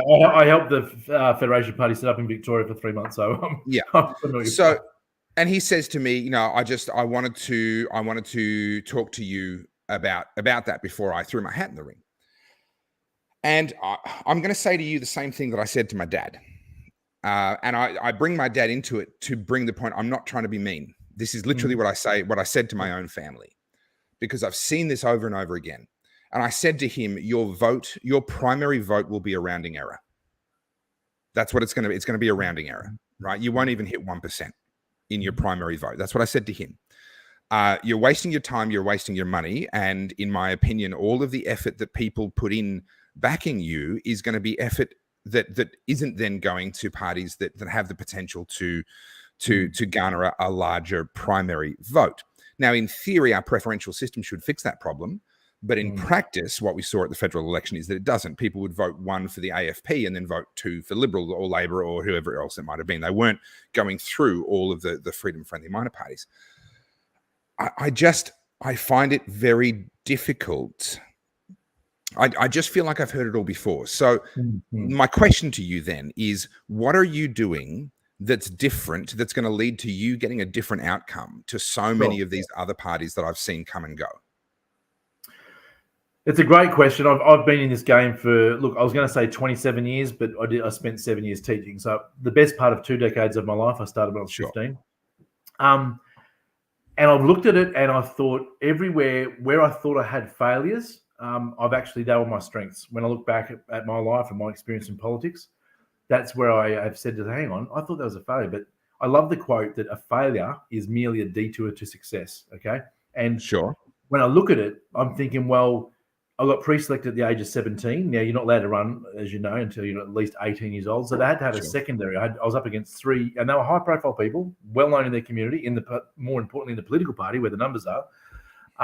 But what I did is I door-knocked for a year and a half before the pre-selection. So when I went to the pre-selection, I rolled the map out. I had 3/4 of it all, highlighted out. And I actually went in there equipped saying, this is who I am. This is what I want to do. I didn't go to one party for a year and a half, by the way. I was having blisters on the toes. Mum would have the warm water and the salt, for the whatever. They did all those things. And so I went in there equipped and empowered, okay? I mean, I was so naive politically that after I did work experience at Parliament House, I actually negotiated a second week with Kathy Watt, as she's the mother of Senator Murray Watt. I served in the Parliament with Murray Watt. And when I did that, I actually went and equipped, said, this is who I am. I was so naive, I started getting signatures to endorse me for the seat of Waterford, which was where I ran, for my year 12 counterparts. Now, that has absolutely nothing to do with the pre-selection. Now, I don't know whether they, supported me because I was so naive or I was motivated, whatever it was. The reality is, every step of the way, I'm still in touch with those people who signed that sheet when I was 15, okay? Then I ran for council. There's 11 people in the Logan City Council. I was laughed at. I was 23 when I nominated. Everyone was over 30, mid-30s, late, whatever. Pretty solid going council, same thing, door-knocked. I was the only seat that changed. Now, this isn't to toot my horn, but this is to say, well, hang on. One person can make a difference. Now, my little crack in there, every other councillor got elected, including the mayor. Mine was the only seat that changed by 174 votes out of 14,000. The councils are much bigger in Queensland than they are here in Victoria. But it had a seismic shift because then all of a sudden, I had a say. I got a youth planner on. We were able to look at, mental health issues. We had, environment sustainability. We had all these things. I was in a rock band as well at the time, still in council.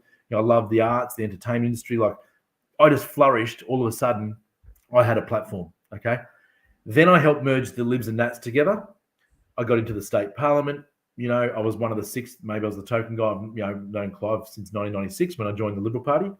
And I got to the point where I thought, hang on, I was a former Lib and a Nat because I got in, the Libs kicked me out, so the Nats picked me up, and I was like this ragged doll. And I finally got into the party room, and the Libs thought I was a Nat, and the Nats thought I was a Lib, and I was neither. Similar to my education, I went to private schools to year 10, then the public schools, and so I've been in this sort of tale of 2 cities my whole life. Okay, which is probably why I can't box myself into left or right, Labor or Liberal, and that's debatable. My point is, in politics, if you do what's right, the rest will follow suit. Never worry about, if you're so fixed on the objective of, but you can only have a say. And no, not at all. Do you think these lobbyists want a seat in Parliament? Absolutely not. The power lies, they love the fact that these politicians love ego. They sit in front of the camera, the bright lights are on, and they go home, oh, look at me, look at me. Well, yeah, that's one element to it. It's not the be-all, end-all because they're own their votes. Now, what I did, okay, in Queensland is what happened is the Labor Party lost 44 seats. I lost my seat. I was laughed at because the media said you would be lucky to get 10%.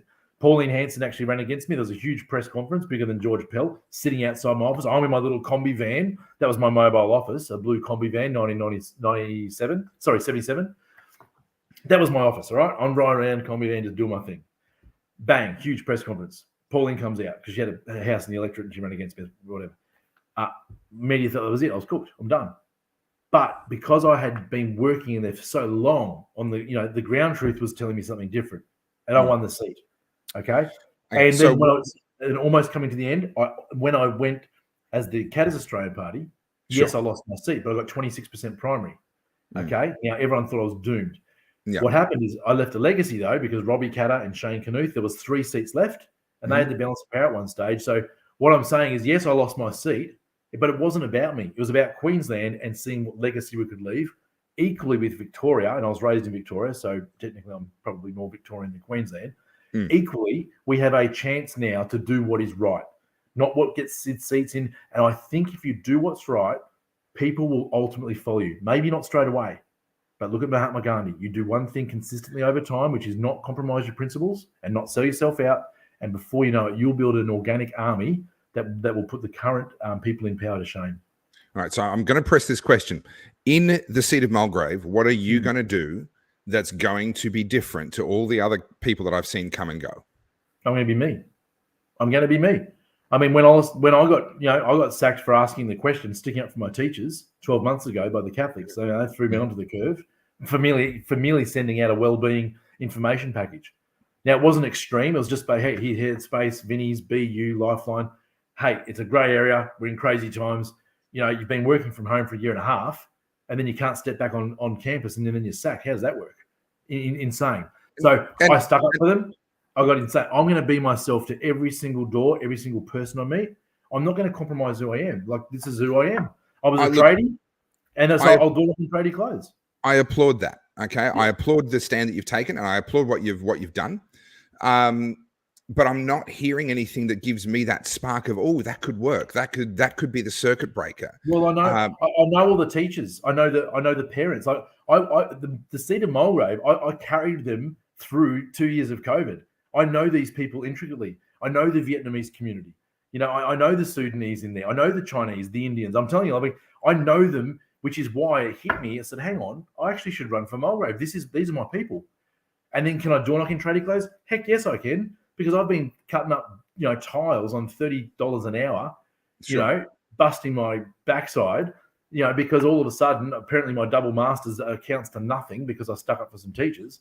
So here I am in my fluoros. I had to get rid of my fancy little city car. Now I've got the 4-wheel drive. And that's who I am. I rock up smelling like sweat with my fluoro on saying, hey, this is who I'm Aidan. You're probably meeting me at my weakest point, but here I am. And I think the key to what you're saying is be you. Now, you won't see that. All I can tell you is I'm going to be me. It's and Dr. Seuss says, you are the best version of you. Now, if you do that, you resonate with people. All right. So I want to take a step back now. We've dived into the Victorian electoral system. We've dived into the whole Glen Drury situation. We've dived into Mulgrave. We've talked about all of that in detail. And I'm grateful for you being willing to explore all of this. But I want to take a big step back now. You made the decision when you decided that you wanted to do something in the Victorian election. You made the decision to start another party along with, obviously, Morgan. Now I've met Morgan. Morgan's had dinner at my house. I've got a lot of time for him. In my opinion, there's some political naivety there as well, and that is in line with what I was expressing earlier to you. However, history may very well prove me wrong. Okay, I'm not saying that I'm right. But I've been in the game. Just one thing, and we protect each other, not because we have to, just because it's the nature of it. Sure. I think you're underestimating Morgan if you think he's politically naive. Anyone with 120,000 people on a social media base, and you'd be in, whatever position you're in, with 90,000 of those in Victoria, political parties would die for that. Morgan, I would say, is probably one of the most politically astute people I've ever come across, and he has never been in the parliament, which makes him infinitely more astute than those that have been elected. I mean, there's upper house members in there that I've spoken to who don't even know how they got elected. There are some absolute muppets in there. I'm not going to argue that point with you. But you guys made the decision to start a new party and not to try and change another party from the inside. You decided to take this sort of outsiders approach. Did you ever consider an alternative, getting in with whether it be One Nation, UAP, whether it be the Liberal Democrats, whether it be the Liberal Party? Did you ever consider an approach of trying to ride an existing vehicle as opposed to building a new vehicle yourselves? And what was the thinking behind choosing to go the way that you did? Sure. So the reality was, I've been in the game long enough, like literally since I was 14, 15, okay?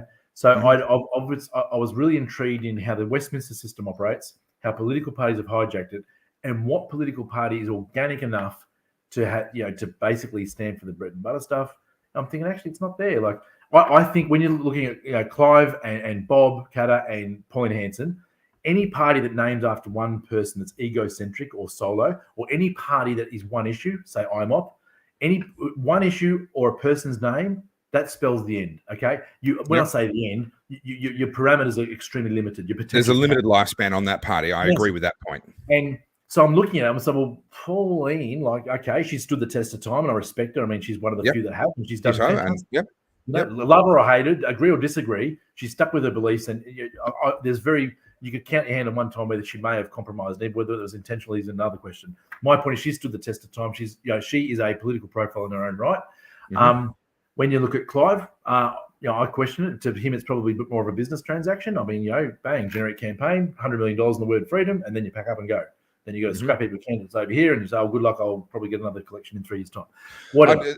I agree, but I'll counter with this: he's spending that money knowing he's not going to get it back. So it's not a transaction in the sense of wanting to get that money back. No, I fundamentally disagree. During COVID, in the 2 years, Clive's profits were $6.1 billion. That's profit, not net worth. Sure, but that would have been the case regardless of whether he spent $100 million on a campaign. The money he's spending on a campaign has no return. So what I'm saying, I disagree. There are a number of seats that are over 4% for a start. Now, when you get $6 billion profit and you flick $100 million, that's 1/60th. So for every $60 that you've made in profit, you flick one for freedom, whatever. And that's okay. That's his luxury. My point is, there is no such thing in politics where you spend money to that degree and not get anything back. Now, I'm not going to go any further than that, or I'll end up in court. My point is, in politics, there's no such thing as a free meal. It's as simple as that. You sit down and have a meal with someone because you either want to open up communications, there's something in it for them, there's something in it for you, or it's mutual. Okay? I don't buy the fact that Morgan was very instrumental in raising awareness of things down here. He did. He was great. So my point is, there was no political vehicle. Okay? And I've laboured over this for many, many years, Topher. I've looked at it and thought, hang on, there's a bus. There's the shell. Why would I want to start something from scratch? How about we just pump the tyres up, give it a bit of spray paint, everyone hop on board and let's go. I did that. I've done that. I've been there. Okay. So, I get accused. I've been in 7 parties, whatever. I don't care. I haven't changed my principles. I couldn't care if I was in 20 parties. I've been Liberal, been National. I've been LNP. I've been Independent. I was Queensland Party. I became, whatever it was after that, Catter's Australian Party. And then it was Family First because they needed someone, up there and said, well, whatever, I'll do a consultancy for them. So I've never changed my principles at all. I cannot point to any party in Victoria that has what the Freedom Party has. Jobs, Liberal, big business. The Labor Party do not support the worker. So I'm sorry, but that doesn't work. Okay. Yes, we have little parties saying that we've got small business, issues. We've got a king hit policy saying that the GST, which is collected by the feds and given back to the state. Okay, well, guess what? GST for 12 months, GST free for small to medium businesses who have $10 million of profit or less. Now, that's how we're going to open up Victoria again. I mean, Joe Bjelke-Petersen did it with the death taxes. You got rid of death taxes, everyone started moving up there. And because everyone started moving up there, the other states followed suit. Oh, we'll get rid of death taxes. We'll get rid of death taxes. Equally with GST. Now, the only reason when John Howard brought that in was so that the feds give it back to the state. State redistributes it. First thing I said, what? So 12 months GST free for small to medium business? Absolutely. Why not? Give them a helping hand for 12 months so that all those businesses, the 20, 25% of them got shut down, and the ones where their head's just above water, give them 12 months relief, build it up again. And to complement that, the Vic Roads rego plate that will be optional will be Victoria open for business. Now, to me, that's a king hit policy that attracts those 110,000 people back to say, you know what, there's hope. It's not over yet. My point is there are no parties that are standing up for the worker, standing up for small business, standing up for the family. I mean, parents' autonomy is largely being taken away from their child now. I've seen it on the front line as a teacher. Sure. These children have become subjects of the state. It's as simple as that. Now, you won't get any argument from me on that point. And what Daniel has markedly underestimated is that the people in Mulgrave, the majority of them, I'm talking 90, 95%, have a higher belief system. Now, what he's done in the last 24 hours to slander anyone with a belief system, whether it be Jewish, Christianity, Muslim, what he's done then is he's got so full of himself to say that, you know what, I can now say and do whatever I want. I can vilify, I can be bigotry, I can have hate speech, I can have prejudices, and I can exert that and assume that people are going to keep buying my crap. Well, it's over. I mean, where I'm going, that's all done. And between Michael, Ian, and I, it's all over. And so, but as I said, the Freedom Party exists because nothing else exists like it, where it's organic, where you still have a conscience vote. You represent your electorate without fear or favour. And I can tell you now, we are the fastest growing political party, not just in Victoria, in Australia. Hint, hint. Sure. Okay. Now, we're like family. And you look at the 500,000 people or 400,000, 300,000, whatever the figure was. You look at it, it's like herding cats. And you're thinking, hang on, we actually need to create a vehicle that brings us together, not divides us. And that vehicle was not present for that. And what's going to unfold in the next 10 days will make more sense to you, because there are people coming in from all walks of life, high profiles, saying, you know what, we've been sitting on the sideline while you guys have been creating this for 12 months. The penny's dropped. This is it. And this might be called the Menzies 2.0, whatever, but the existing vehicle, the vehicle that we've created does not currently exist, which is okay. Well, I look forward to seeing the next 10 days unfold then. But I have to say the same question went through my mind as you were speaking, as what Melissa has put here. GST is federal. Now, let me come back to the UAP. Obviously, you're not the UAP, but I'll use them to illustrate. No, sorry, GST isn't federal. It was instigated by the feds, but was only agreed to by the states. So the revenue had to go back to the states. All the feds do is collect it and then return it back to the states, and it's up to the states how they divvy it. Simple. Yeah, okay. It's up to the states how they divvy it, but it's not up to the states how they collect it. That's out of their hands. That's right. Yeah, so that's so what you're talking about is a change that would have to be done at the federal level. So the feds grab the money from the small business. The state gets that money, and guess what? The state gives it back. Simple. It's so simple. Okay, so you'd literally just be doing a big churn rebate back to those smaller businesses. And you watch at the end of the year for, say, a cafe, all of a sudden they've got 20 grand, whatever it is, because when it kicks in at 75,000, they have to put the bus statements in. All of a sudden they get 20, 25 grand. That's their family holiday. That's their education. All of a sudden it's a forced savings. That is absolutely possible. And the first question people ask is, where are you going to get the revenue from? Well, I'll tell you, because in 2019 there were 37 billionaires. Okay, guess what COVID did? COVID more now. It produced 100 billionaires. So we now have 137. It's in the Forbes magazine.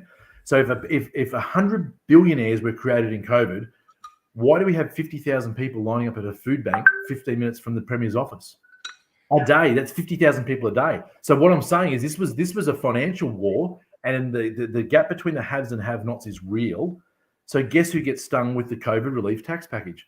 Those businesses that produced $100 million profit or more, bit of a Robin Hood tax, whatever you want to call it, it's a bit of an equalizer. So you know what, guys, you guys have had so much food, you gluttony. Guess what? We're going to take a piece of pizza and give it to this person who's starving, and then therefore we lift up small business. I'm starting to think that you should rethink where you put the Socialist Party in your preferences, because it's starting to sound like the Socialist Party. No, absolutely not. I didn't say level. I didn't say otherwise.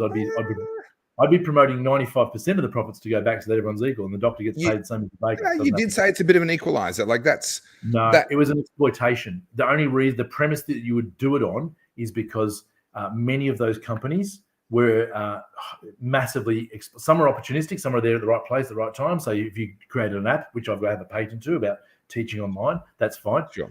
When you're talking about, trucks delivering vaccines at an exorbitant amount of money, okay, to roll it out that didn't go through a tender process, and I'm not naming any names here, but you've only got to do a Google search. Sure.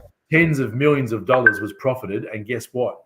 That was wrong. That was unethical. So it's got nothing to do with socialism. He said, you know what? You pretty much robbed us in broad daylight. So what we're going to do is going to take a piece of that pie, and these people are suffocating and died. We're going to give them a little bit of a step up and say, you know what, guys, the last 2 years was unprecedented. You guys extraordinarily profited. And in some cases exploited. Therefore, you will create the COVID relief tax package. Nothing wrong with that at all. All I'm going to say is I could not disagree more. I agree with you that what was done was completely inappropriate, and that yes, there were unjust winners. I refer to it as corporatism, not capitalism. It was the minute a company is more concerned, hang on just a sec. Yeah. The minute a company is more concerned with what the government wants than with what their customers want, We've got corporatism rather than capitalism, and that's certainly what's happened through here. We've seen companies profiting massively from serving the government rather than serving the people. I would agree with you insofar as that. I just find myself, again, it's deja vu. I find myself sitting here going, "Ooh, we're now hearing from you that this sort of tax the rich, soak the rich kind of philosophy." I mean, Ocasio-Cortez would fit in very nicely with that. Well, I never said rich, and Abraham Lincoln has a very good quote on that one. Like, you can't rob the rich to strengthen the poor. It's simple as that. So I never said the rich. I was talking about corporates that exploited, who made an unnecessary and one not based on merit. So if you're working hard and you produce 10 shoes, and then you produce 20 shoes, and your increases go excellent, you should not be tapped into receive. If you've exploited a flawed system like the Glenn Drury model in the systems, etc., then my point would be the consequence to that is, hang on, that's actually not just. So it's very different from having a little. Let me push back on that as well, because what we're talking about there is giving the government the power to pick and choose, not just based on you've made this much money, you've not made that much money, but to actually pick and choose individual businesses. We don't like how you've made your money, and we're going to apply a different set of tax rules to you versus another company that's made just as much money, but we like how they made their money. It sounds to me like a massive expansion in the amount of power that government has in terms of taxation and in terms of discretion to apply different rules to different people. No, not at all. It's been misinterpreted. So when you look at what you said was, government coming in on business because they've, all of a sudden pick and choosing businesses. Not at all. The government did it. So if you look at the approvals on TJ and who made the money, you follow the money trail, etc. Government were implicit in that. So my point is, you follow where that money went, which was unethical, and you say, hey, that's not on. Guess what? We're going to take it. So it's not government randomly choosing. This is government who exploited the system in the first place. So this is our pushback on government itself. Very different from all of a sudden saying that you're picking and choosing businesses. No. They're the ones that the government actually feathered their nests of, that we say, you know what, enough's enough. Foreign ownership, agriculture, look at it. The deregulation of the milk industry. Government's implicit in all this. So when you create laws that empower people who have had it rough or have had injustice, then that's fine, absolutely fine. And that's what we need to do, because we don't have that sense of justice anymore. I just get very concerned when we're empowering politicians and bureaucrats with the decision around who gets and who has taken from them. That's. Yeah, but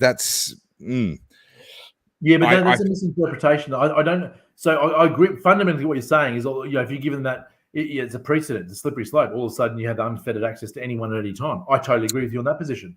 Sure. My point is, this is pushback on government. This isn't empowering government. This is empowering the people through a political vehicle, Freedom Party of Victoria, to push back on government and say, hey, government is not supposed to operate that way. And how can we have 100 extra billionaires here and 50,000 people at a food bank depending on food every day? Something's wrong with government. I agree that government is not supposed to operate that way, and that should never be allowed to happen, and we should be holding the politicians and the bureaucrats responsible. We should be holding them to account. I absolutely agree with that. Taking that additional step and saying, oh, you had a contract with the government, therefore we're going to treat you differently to the companies that didn't have a contract with the government. I think that's a Pandora's box at that point. Not really. It's too straightforward. Look at the fridges. Have you seen the fridges that were delivered to small businesses? Oh no, I know all about. I know all about. I did a video with Rookshan. I was in Mulgrave. There's a fish and chip shop. He said, mate, it doesn't even fit my cabinet. I don't need this stupid thing. It's wrapped up in plastic, and follow the money trail, right? So when you say, oh yeah, but you can't just because they got a government contract, I think the reason you put a microscope on over something like that is because they got the government contract, and that the very reason that you're saying, oh, just because they got a government contract, turn a blind eye. No. Put a microscope on the government contract, follow the money, and then let justice prevail. To me, that makes much more sense. And I would argue that what we're seeing now is a merge. It's like almost like the crescendo of you've got communism and capitalism doing this, and they're morphing.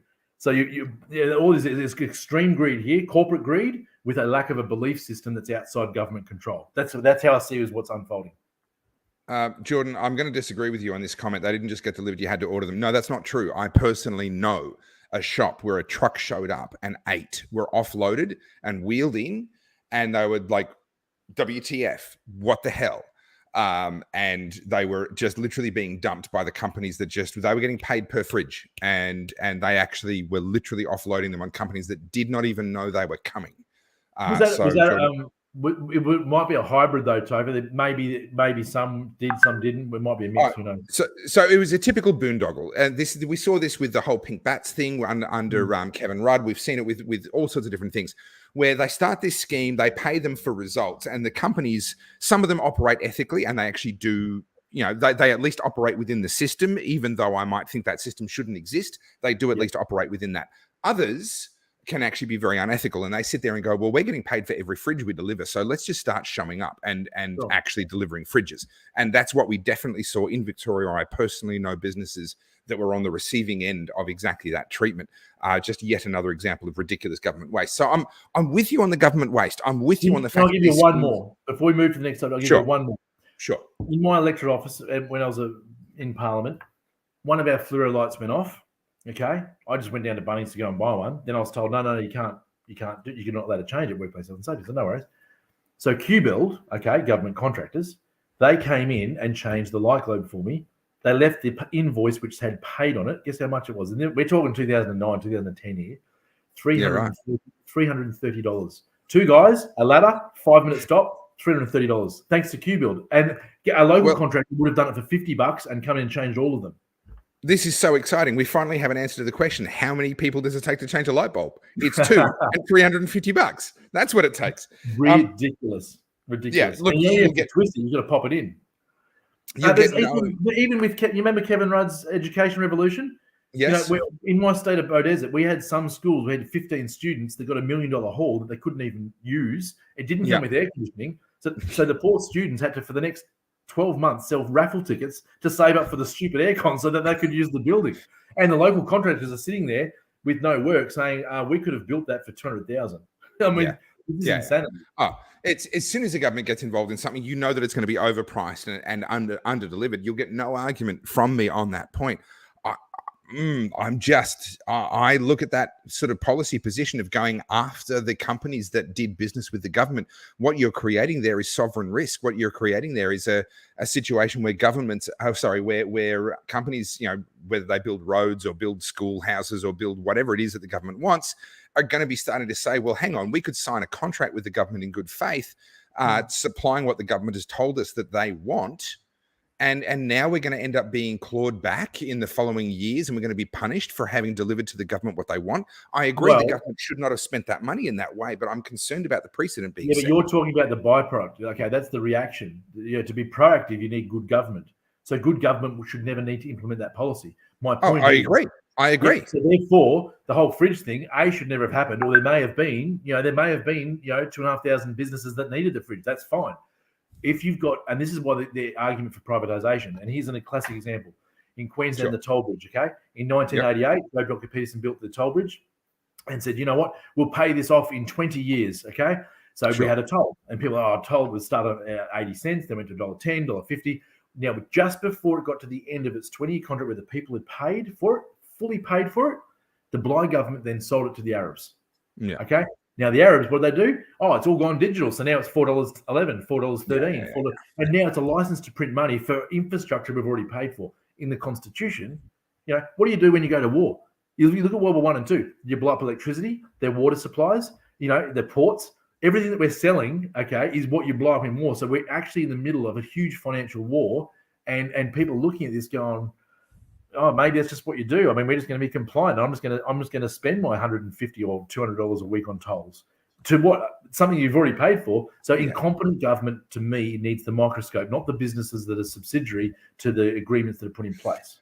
All right. Well, I've made my statement on that. You've made yours. I think we agree in a funny way. I think we're on the same page in different ways. In the principle that these things shouldn't happen in the first place, we're 100% in agreement. Yeah. What to do after the egg has already been scrambled, we have different views on that. All right. We're going to wind up pretty soon, but I want to just kind of finish up with a bit of a free kick for you. What are the the Freedom Party? Because it's not the Victorian. What is the official name? Sorry, the official title. So it's Freedom Party of Victoria. So Freedom Party of Victoria. And the confusing thing, there was the Victorians Party. They sort of went early, and it's Freedom Party of Victoria. And this has been a long time in the making. I would say 3 years on Morgan's part, 12 months on both of us. Then coming together. So, okay, let's. So I'm going to finish with a free kick. Sell the Freedom Party of Victoria to me. Convince me. Yep, cool. So I don't believe that a political party has empowered people to, participate in an organic political movement that is there primarily to protect jobs, homes, and families, to honour their conscience and their belief system in the parliament, and to always serve the people with key performance indicators, and where they muck up, they're out. And we need to bring the original intent of the Westminster system back. We'll never compromise on those basic fundamental truths, because they were equally as important 2,000 years ago as they are now, probably if not more now. And we will always be a party of unity and not division. This divisive and this identity politics that governments thrive off will be eradicated, and we will never spend more than what we come in, and we will build ourselves. We will have a self-sustainable country. Okay, we'll honour the family unit. We'll protect the autonomy of the parent. We will make sure the education system is relevant and engaging. We will empower kids to be kids and parents to be parents. And we will take this system back by having people more and more involved. We'll make sure that our respect for our elders is reestablished. Okay, and that was one of our policies for the no cost public transport for seniors. Why? Because they've already paid for it. They built the infrastructure. They built this country. Our respect is gone. We don't respect our elders now. Look at the Chinese. They have a system where they respect their elders. Our whole culture needs to shift. I wouldn't necessarily be using China to sell too much just at the minute. Well, I mean, you look at the high rate. There's a lot. There's actually a lot of good things that if we could take an enemy, if they're considered the enemy, and I don't, maybe the government, absolutely. But if you look at the people. I agree with that. And that's when I say China, that's what I mean. Of course, they never the CCP. But you look at the Chinese people, when you go around the Mulgrave electorate, they're honourable, they're respectful, they listen to the elders, they serve on them. They will, there's so many things we can learn from other cultures, that's been decimated in the last 10 years. Where are the Vikings? Where are the blokes? Where are the Vikings that protect their women, that get out there, that open the door for them, the old school stuff? It's gone. Like, oh, it's not cool. This whole ridiculousness about equality. Of course, we're all equal before the law. Well, we're not now. I mean, what sort of equality do they want? Men and women in the same event at the Olympics? Because that's the sort of equality they're going now. Like a feminist actually successfully gave, a woman 2 jobs. The reality is, if a woman wants to, climb the corporate ladder, go for it. These gender quotas in Parliament, I could care less if the Parliament's 100% women or 100% men. It should be merit-based. The politics of division is everywhere. We shouldn't be these kids. And this has been coming for the last 30 years. Okay, what we're seeing now is a byproduct of rewiring our children's minds, so that you look at climate change, for example. Well, we're 1% of the emissions. Let's put it into perspective, people. 1% of the entire world's. Okay, 1.4. If you want to be precise, 1.4.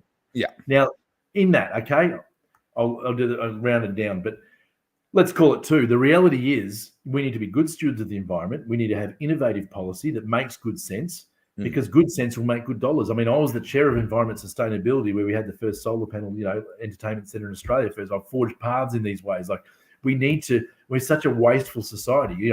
It's greed and it's gluttony. It's that we want it now. We want the McMansion now. And like, if you look at my mother and father when they bought their first house in Hackett in Canberra, it was $15,000. Mum had to boil the jug to have a little tub to wash us in, and that's how you start out, and that's how you appreciate life, right?